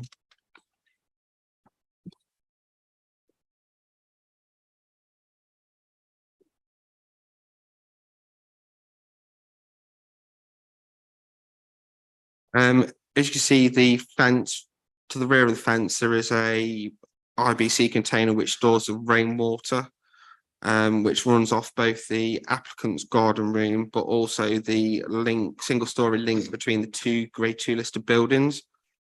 Also, the fence is designed claimed by the applicant that it's designed to prevent overlooking from the hayloft, due to having double doors that looks over into their amenity area.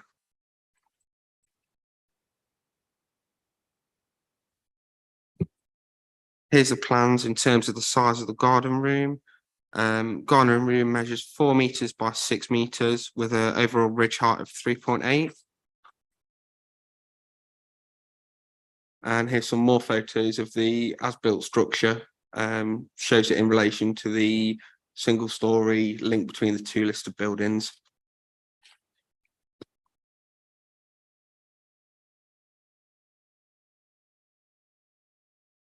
Here's a more contextual photo taken looking over the rear garden of the old workshop towards where the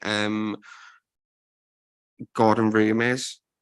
Comments were received from Conservation and Design objecting to the retention of the garden room and fence, mainly due to it masking the junction between the principal 2-story thatched barn and its subservient single-story wing.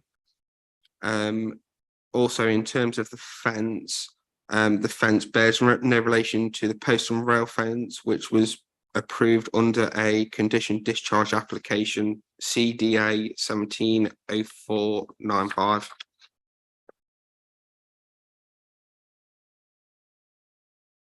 As such, the main issues to consider for this application, the principle of the development, the design and impact upon heritage assets, the design and impact on the wider landscape, amenity of the proposal.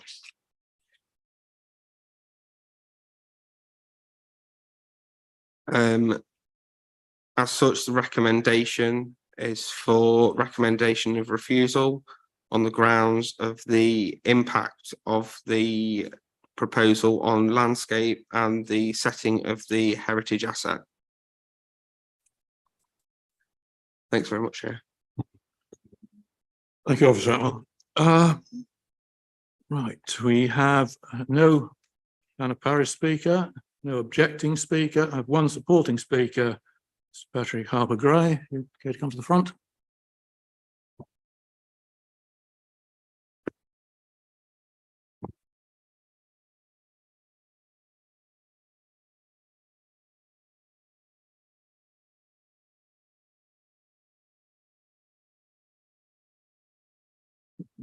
Not on for you. Not on for you.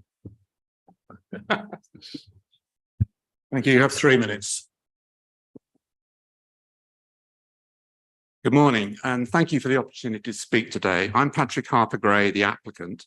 I own the old workshop with my wife, and we lived there as our home, which we purchased from the builder who converted the barns, understanding we were buying a barn conversion with 2 outbuildings and a garden shown by the red line on this application. It has transpired that the builder didn't gain planning permission for the development, so we employed a planning consultant and have proactively sought to regularize the development on our site. The fence applied for is a privacy screen and is not intended to be a replacement for a boundary fence, but as a standalone screen within our curtilage and set in from the boundary to maintain our amenity and privacy. A post and rail boundary fence or the current reed fence is not ours to replace or substitute. Our fence screens the double doors inserted into the gable end of the hayloft, which overlook our garden. When planning permission for the doors was applied for, a representative of the applicant asked us not to object to the application, and we were told by the applicant that the reed fence to be installed would be at the same height as the double doors, with no overlooking or amenity issue likely. However, the boundary fence was not high enough to prevent the privacy and amenity issue. Furthermore, permission hadn't been granted for a reed fence to be installed, and we are now aware that the boundary shown on the application for the double doors was incorrectly submitted by not accurately illustrating the extent of land we had purchased as garden for our dwelling. We've had to erect a section of fence to mitigate the overlooking situation and are now applying for planning permission to retain it. We met the case officer when he visited and explained that the privacy screen had been erected solely to create privacy after planning permission was granted for the doors. The reed fence was not of a sufficient height to maintain our privacy from views through the hayloft French doors into our garden. If this reed fence is to now be replaced by a post and rail fence, the privacy situation is worsened. The privacy screen was set forward from the boundary line, and the resulting space created does allow us to store a rainwater harvesting system. However, there is no link between the screen and the water tank. We have never said the purpose of the fence is to screen the water tank, and we don't understand the reason for this on the officer's statement. At best, he is misunderstood. At worst, it appears to draw attention away from the questionable 2021 planning decision given for the French doors, a planning decision that has clearly had consequences on our amenity. Had the gable end of the hayloft been retained with no openings, as it was when we purchased in 2020, we would not have needed to erect a privacy screen. Additionally, if the garden room doesn't gain planning permission, its removal would result in need for screening in that location too. Currently, the building room is a room for our gym, but critically prevents direct views into our home from the hayloft's double door. Thank you, and I would be happy to answer any questions. Thank you. If you return to the back. We don't have a local member, so I'm sure members are familiar with the somewhat convoluted history of this particular site, and that some liberties may have been taken in the past, which we are now having to regularise. I can see a number of issues we might wish to discuss here, but I will hand over to you rather than say anything further. Who wants to go first? Councillor Brown. It's just a point of clarification initially. I might need to come back after we've had a bit more discussion with what I'm thinking here, but I just wanted to ask why a privacy fence and not a privacy hedge? Can someone please answer that for me? I think I'll ask the applicant to respond to that, please.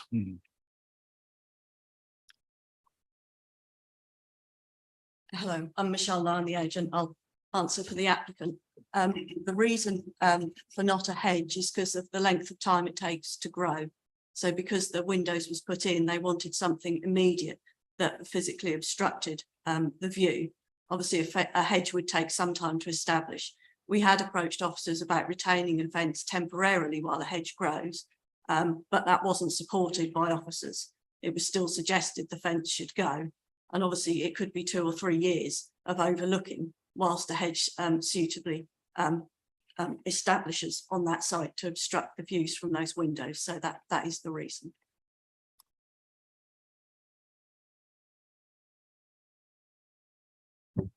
Councillor Brown, do you want to go further over there? Yeah, I don't think I'm wholly convinced by that personally, but and the other issue I think is I would invite perhaps the solicitor to the council could clarify the situation as regards the treatment of any private property matter of dispute with the neighbouring party to this property, and that really is it's my understanding isn't a concern for this development committee. So I think we probably need to just get that cleared up.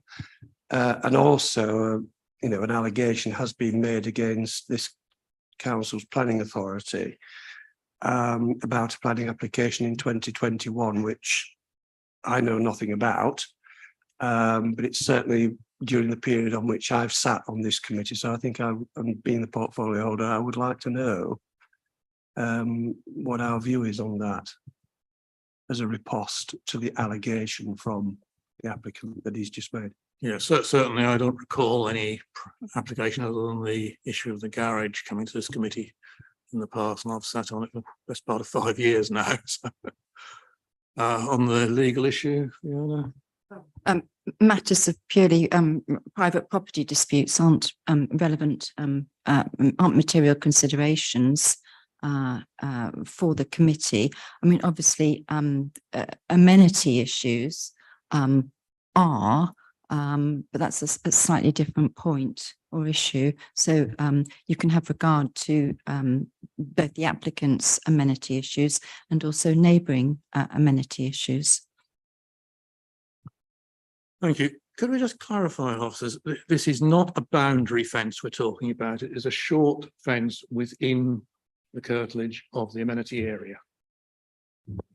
Yes, Chair. So just to confirm that the boundary fence, the fence that is subject to this application is set back from the boundary fence. I think Lauren's just going to put the pictures up. Let's keep going.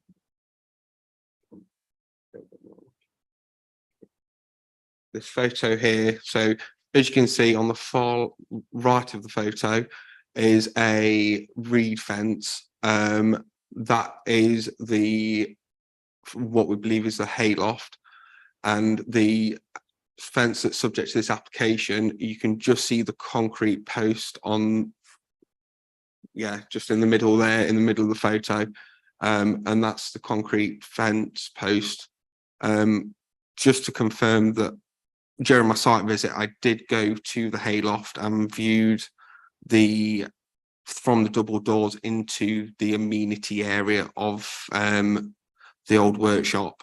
The new fence provides limited additional shielding in comparison to the original fence. So I just wanted to clarify that it'd been observed from both parties' sides. Thank you. Thank you. So just to further clarify for members, there is a condition on the application PF 22/1909, which removed permitted development rights, the erection of building structures, other means of enclosures. Now, normally there is no issue with putting up a fence of any sort within your own property, in your own garden. Do we, in terms of interpreting structures, do we mean a permanent fence such as this? I think we're getting some awkward semantics as to what is interpreted in what way. Yes, Chair, we would. So this fence is within our policies and within that condition a structure. Yes, it would be. Thank you. I'm just very curious about the earlier planning application.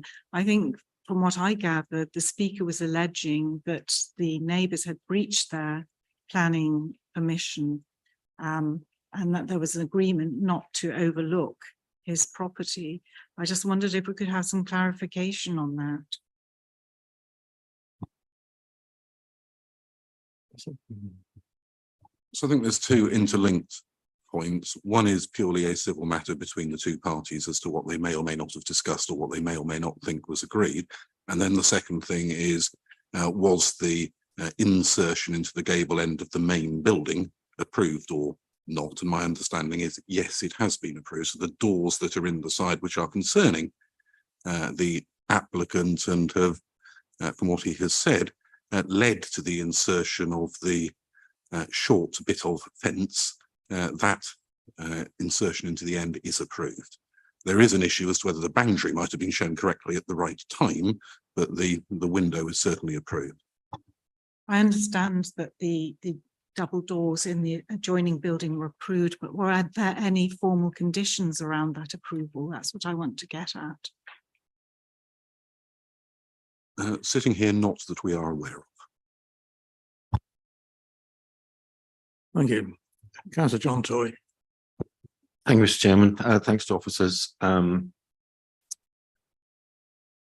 I'm concerned that we're using planning to cover up something that's been missold to someone in the past. So whilst I have every sympathy with people, you know, the applicant has believed they bought something with the room, that was where the issue went wrong, and that we shouldn't be covering it by using a change in our planning policies to cover up that error. So, and also, if it was temporary screening, would it be concrete posts? There are other ways of putting up a boundary screening whilst a hedge grows, whereas actually the reed fence behind it is more likely to fall down before those. That's there temporary. So, on balance, whilst I have sympathy for the situation that the applicant's in, I would be happy to propose as recommended by the officers, acceptance of the officers' recommendation. Okay, thank you. Yeah. Dan's proposer for the recommendation. Councillor Brown and Councillor Holiday. Yeah, sorry, Mr. Chairman, to come back again. Is it correct that permitted development rights were withdrawn on the previous application we've referred to, and that is why permission is required for this screen fence that otherwise perhaps wouldn't be required? And the other thing here is that we are in danger of over concentrating on the screen fence when in fact the garden room's being built without planning permission. And I think we're missing the major difficulty with this application, in that it's a very high bar, being in the shadow of a heritage asset, as to what is built by anybody on this site, regardless of who owns which parts of the site. And I have a concern that the design of the garden room at first blush looks to be like a rather large garden shed. I think whether we see it as fitting in with the overall scene is essentially a matter of opinion. Could I just check with the applicant, was the garden room there when you purchased the property?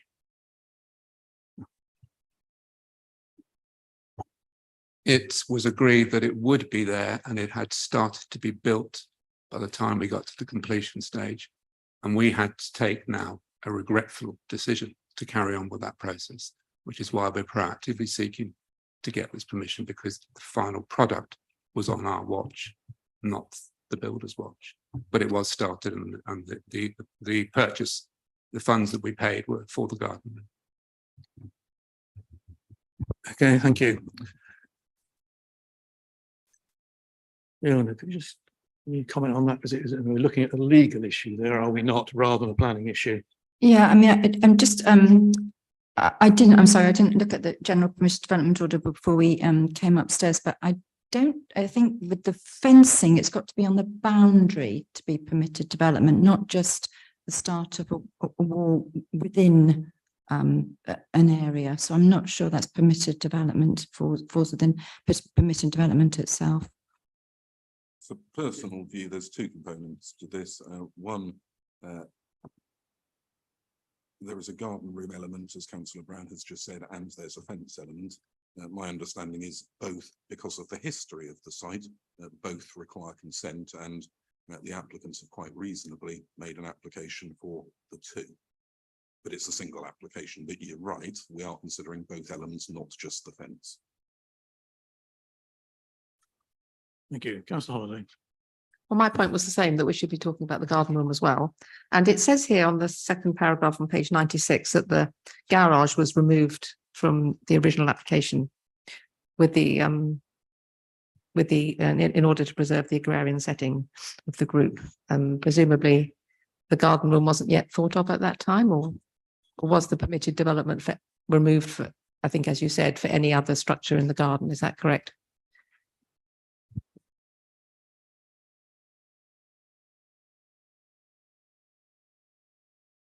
Would you like to respond? Sorry, which paragraph, Councillor? On page. Second paragraph on page 96.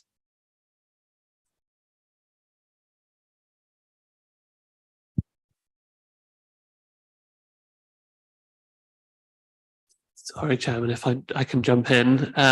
The garage was before members as a retrospective application back in July, and that was refused. So that needed planning permission, like this garden room and fence do, and that was refused by members. And now you're considering the garden room and fence separate. Okay.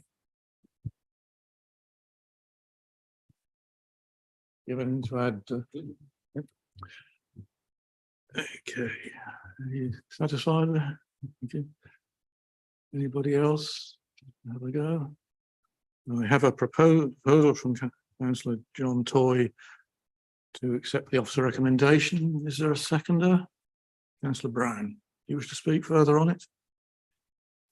No, except to say that if the applicant has purchased something which he thought he got but hasn't, then that's a matter of due diligence on the part of his legal team, and he might wish to reflect, if this is refused today, on taking independent legal advice as to how that came about. But that's not a matter for this committee. I would agree, Councillor. It's an unfortunate set of circumstances with people attempting to, I think, circumvent our planning system. And unfortunately, this seems to happen far too often, particularly with some of these rural farm developments. I sympathise with the applicants, but we have to deal purely with the planning issues, and that is what we will do. Somebody else wishes to speak, we will go to the vote line. Thank you, Chairman. Councillor Beattie? For. Councillor Brown? Against, sorry, for the recommendation. Beg your pardon. Just to confirm, the officer's recommendation is for refusal. For refusal. Councillor Hankins? Councillor Heinrich? For, regrettably. Councillor Holiday? For. Councillor MacDonald? For. Councillor Neverway? Councillor John Toy? For. Councillor Kim Toy? For. Councillor Varley? And Councillor Vickers? Regrettably for. So that is 10 votes for, 1 abstention. The vote is carried for the officer's recommendation for refusal. Right, the application is refused.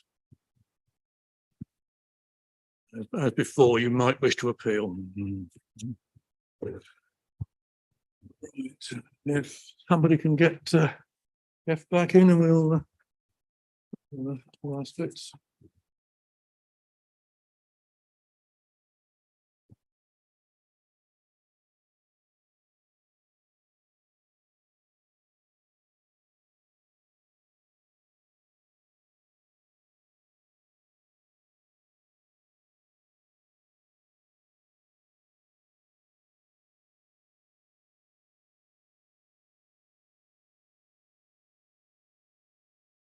It's 12 o'clock.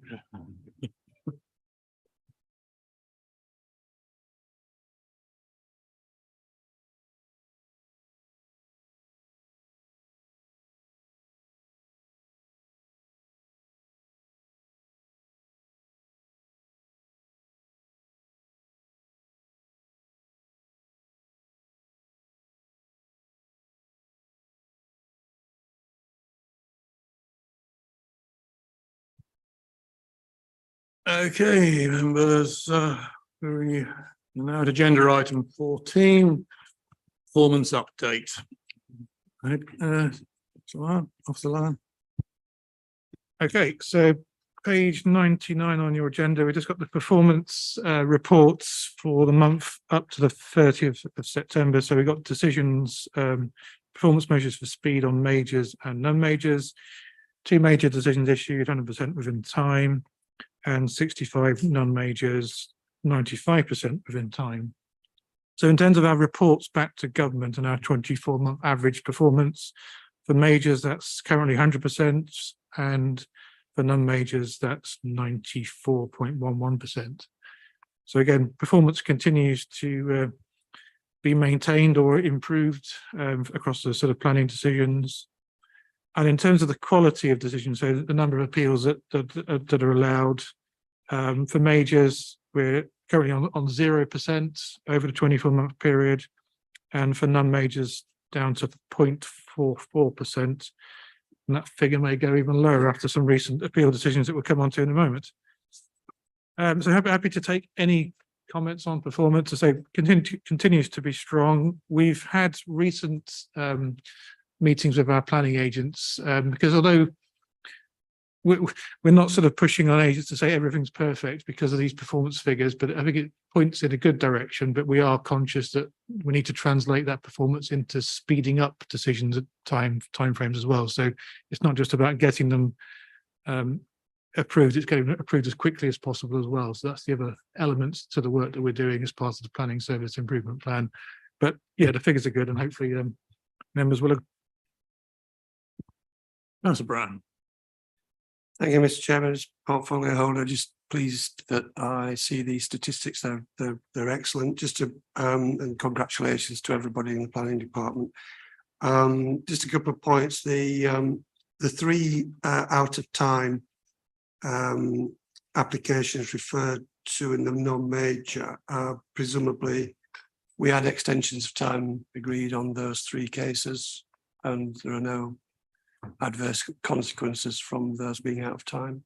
And secondly, on validation, we've got the comment that, you know, the statistics aren't available. Is that likely to change anytime soon? And if it did, what benefit would it give us? So just those 2 points, please.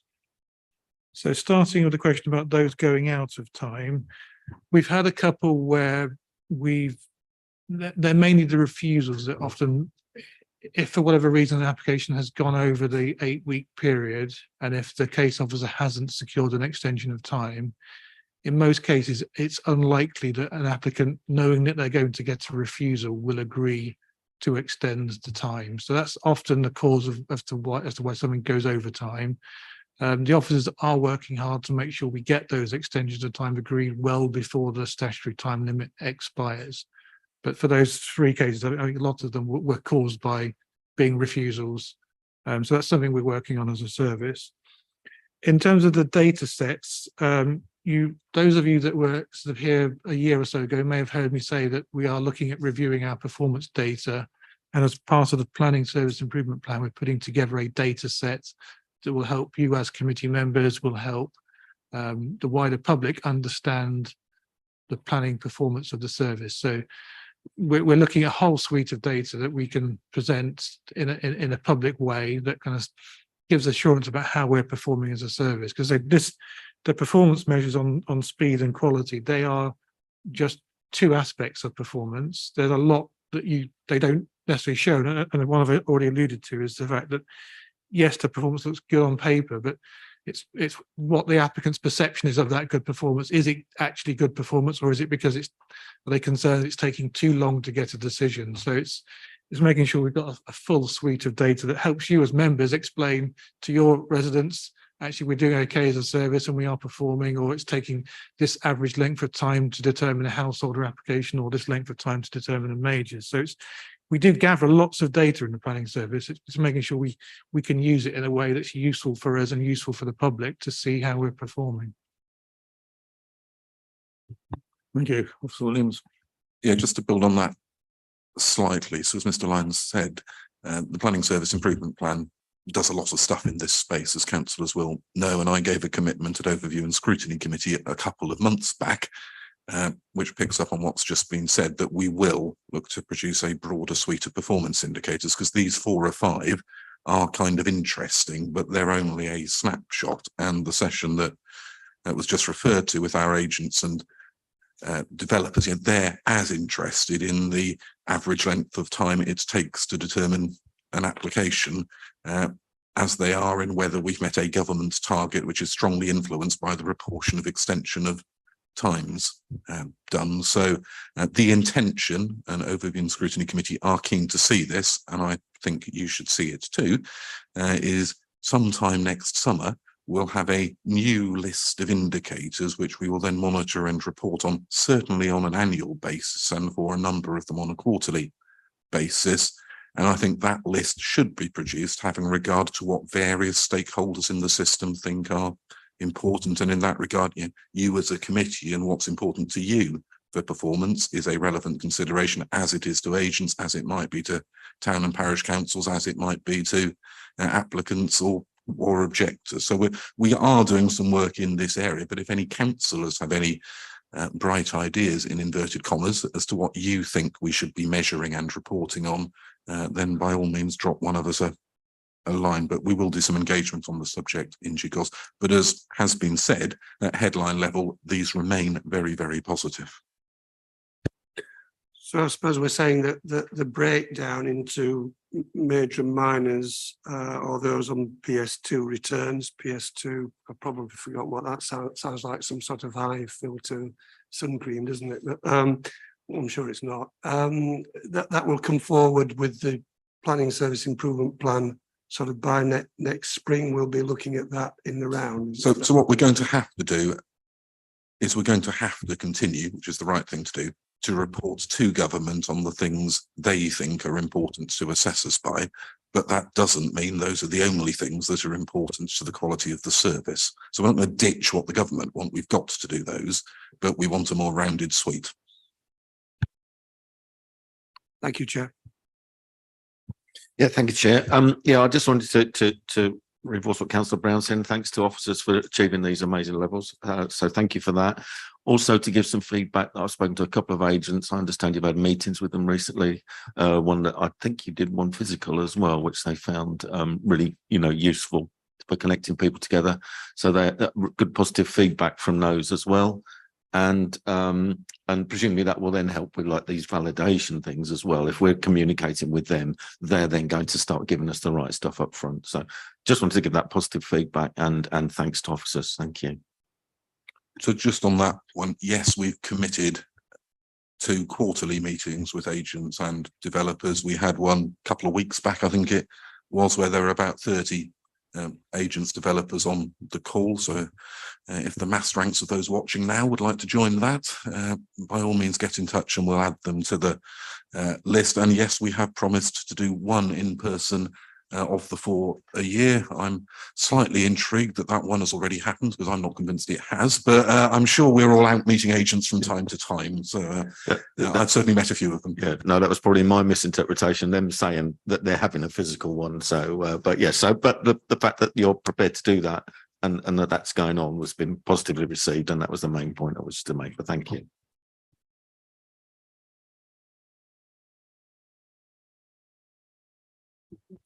Yes,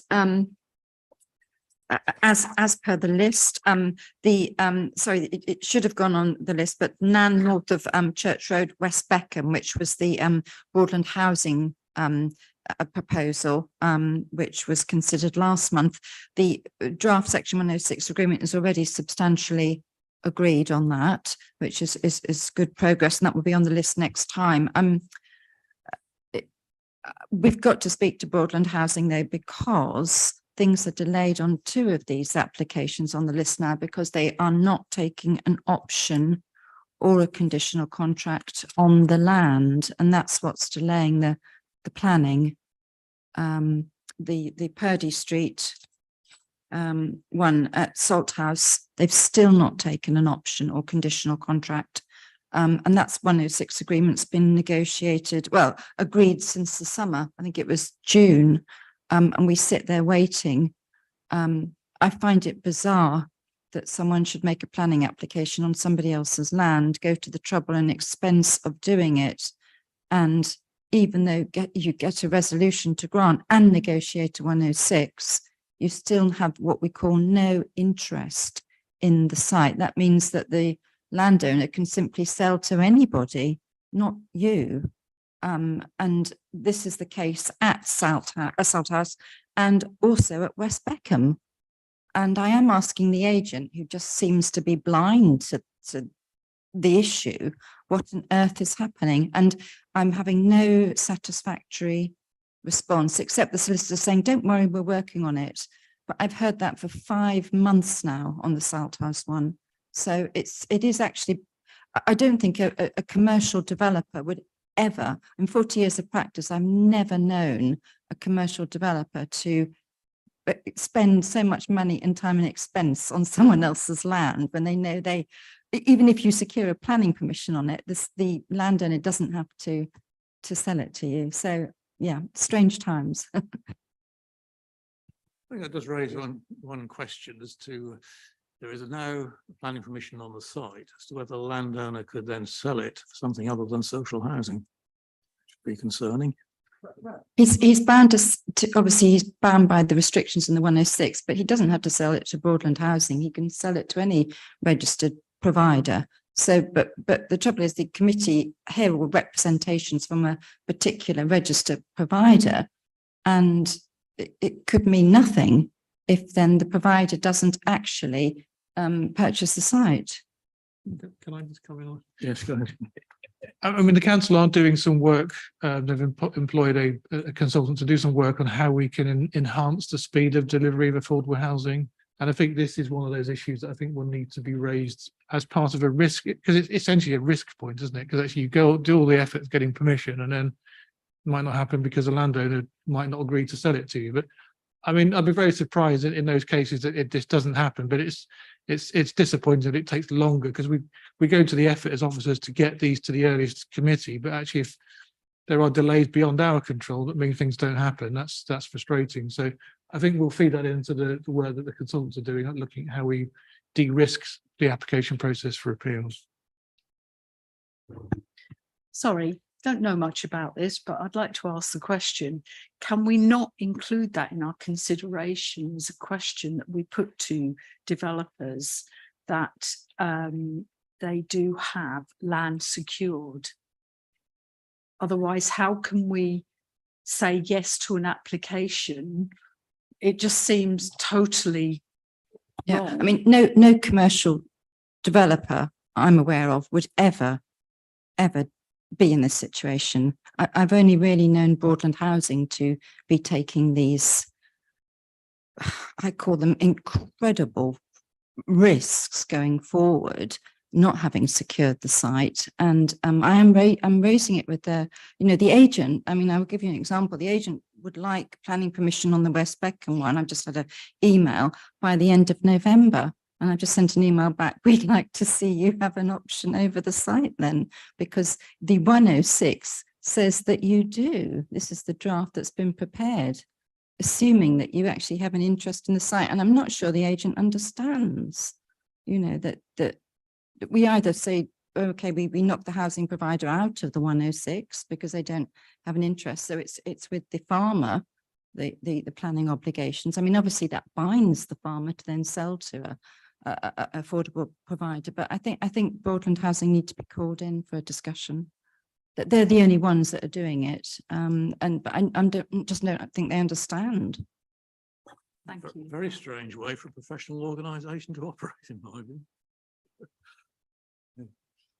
Councillor Brown. Yeah, I suppose one possibility is that the developer would think Broadland would be likely to think this way, but perhaps are over relying on the C certificate that is signed on the application. That, you know, when an application is made by somebody, a third party on someone else's land, the owner of the land has to consent to that application. But in a sense, that ties the planning application to that particular applicant, but not in an enforceable way. It doesn't, you know, it doesn't create a proprietary interest in land, and without either a conditional contract, which in the good old days is how people dealt with it, or an option deed that you can register against the master title, whilst, you know, you get your planning permission and you 106 agreed.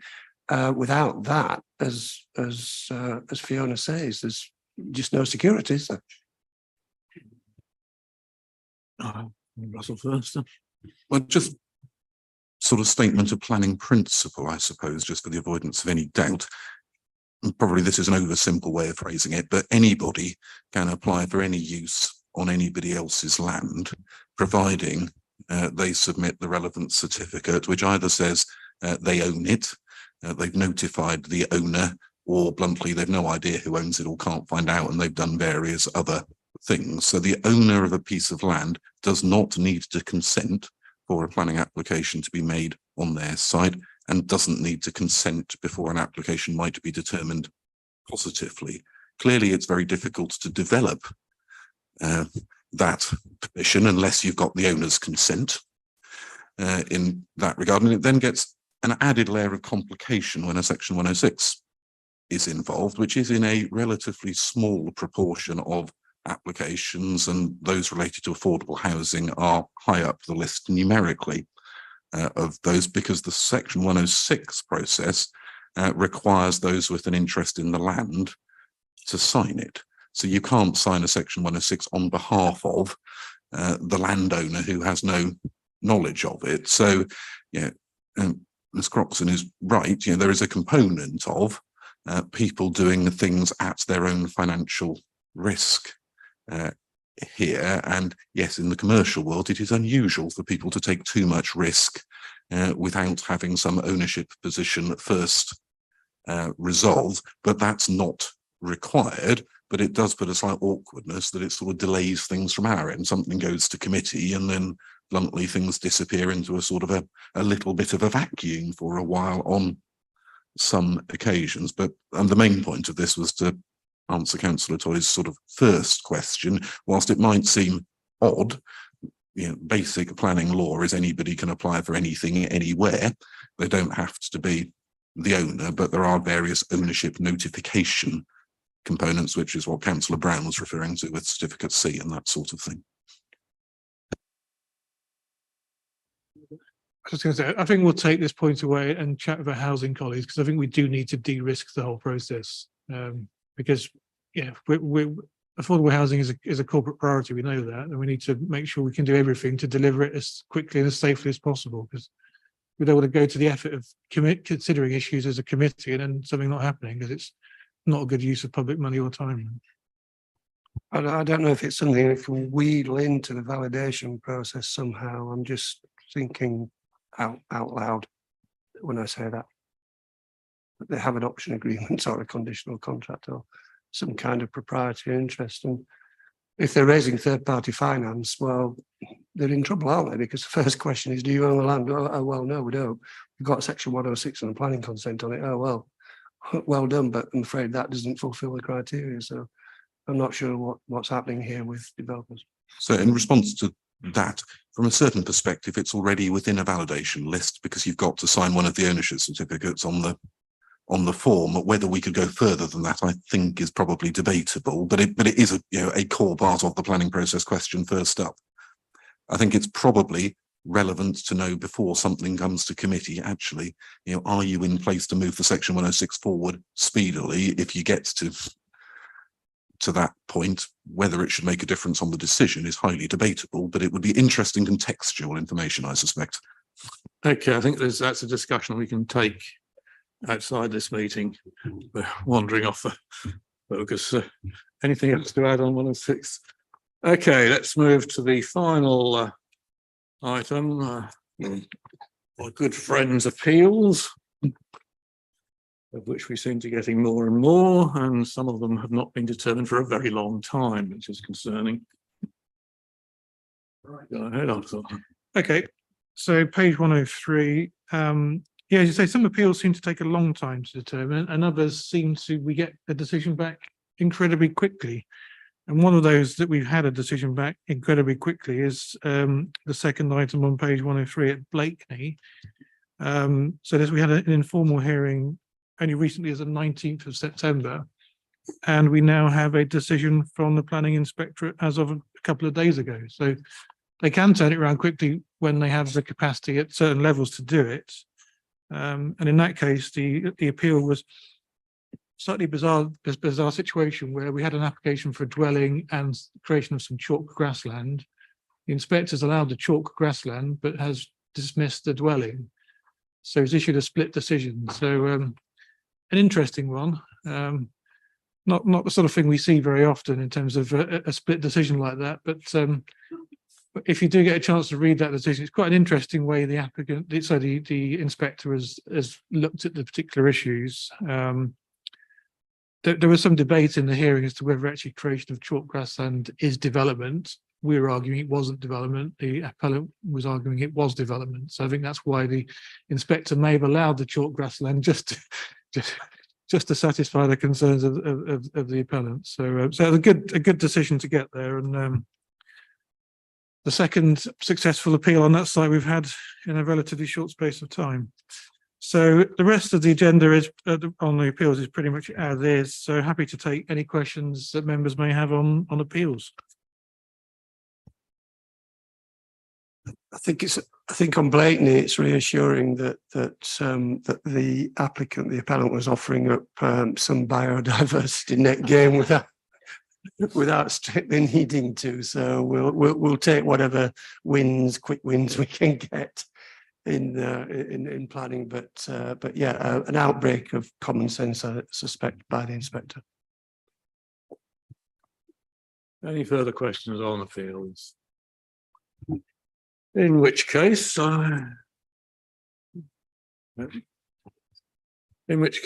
we come to the item 16. Public have now left. We have no private business, so no need to exclude them. So I declare the meeting closed. That's by my watch, 5 minutes past 12.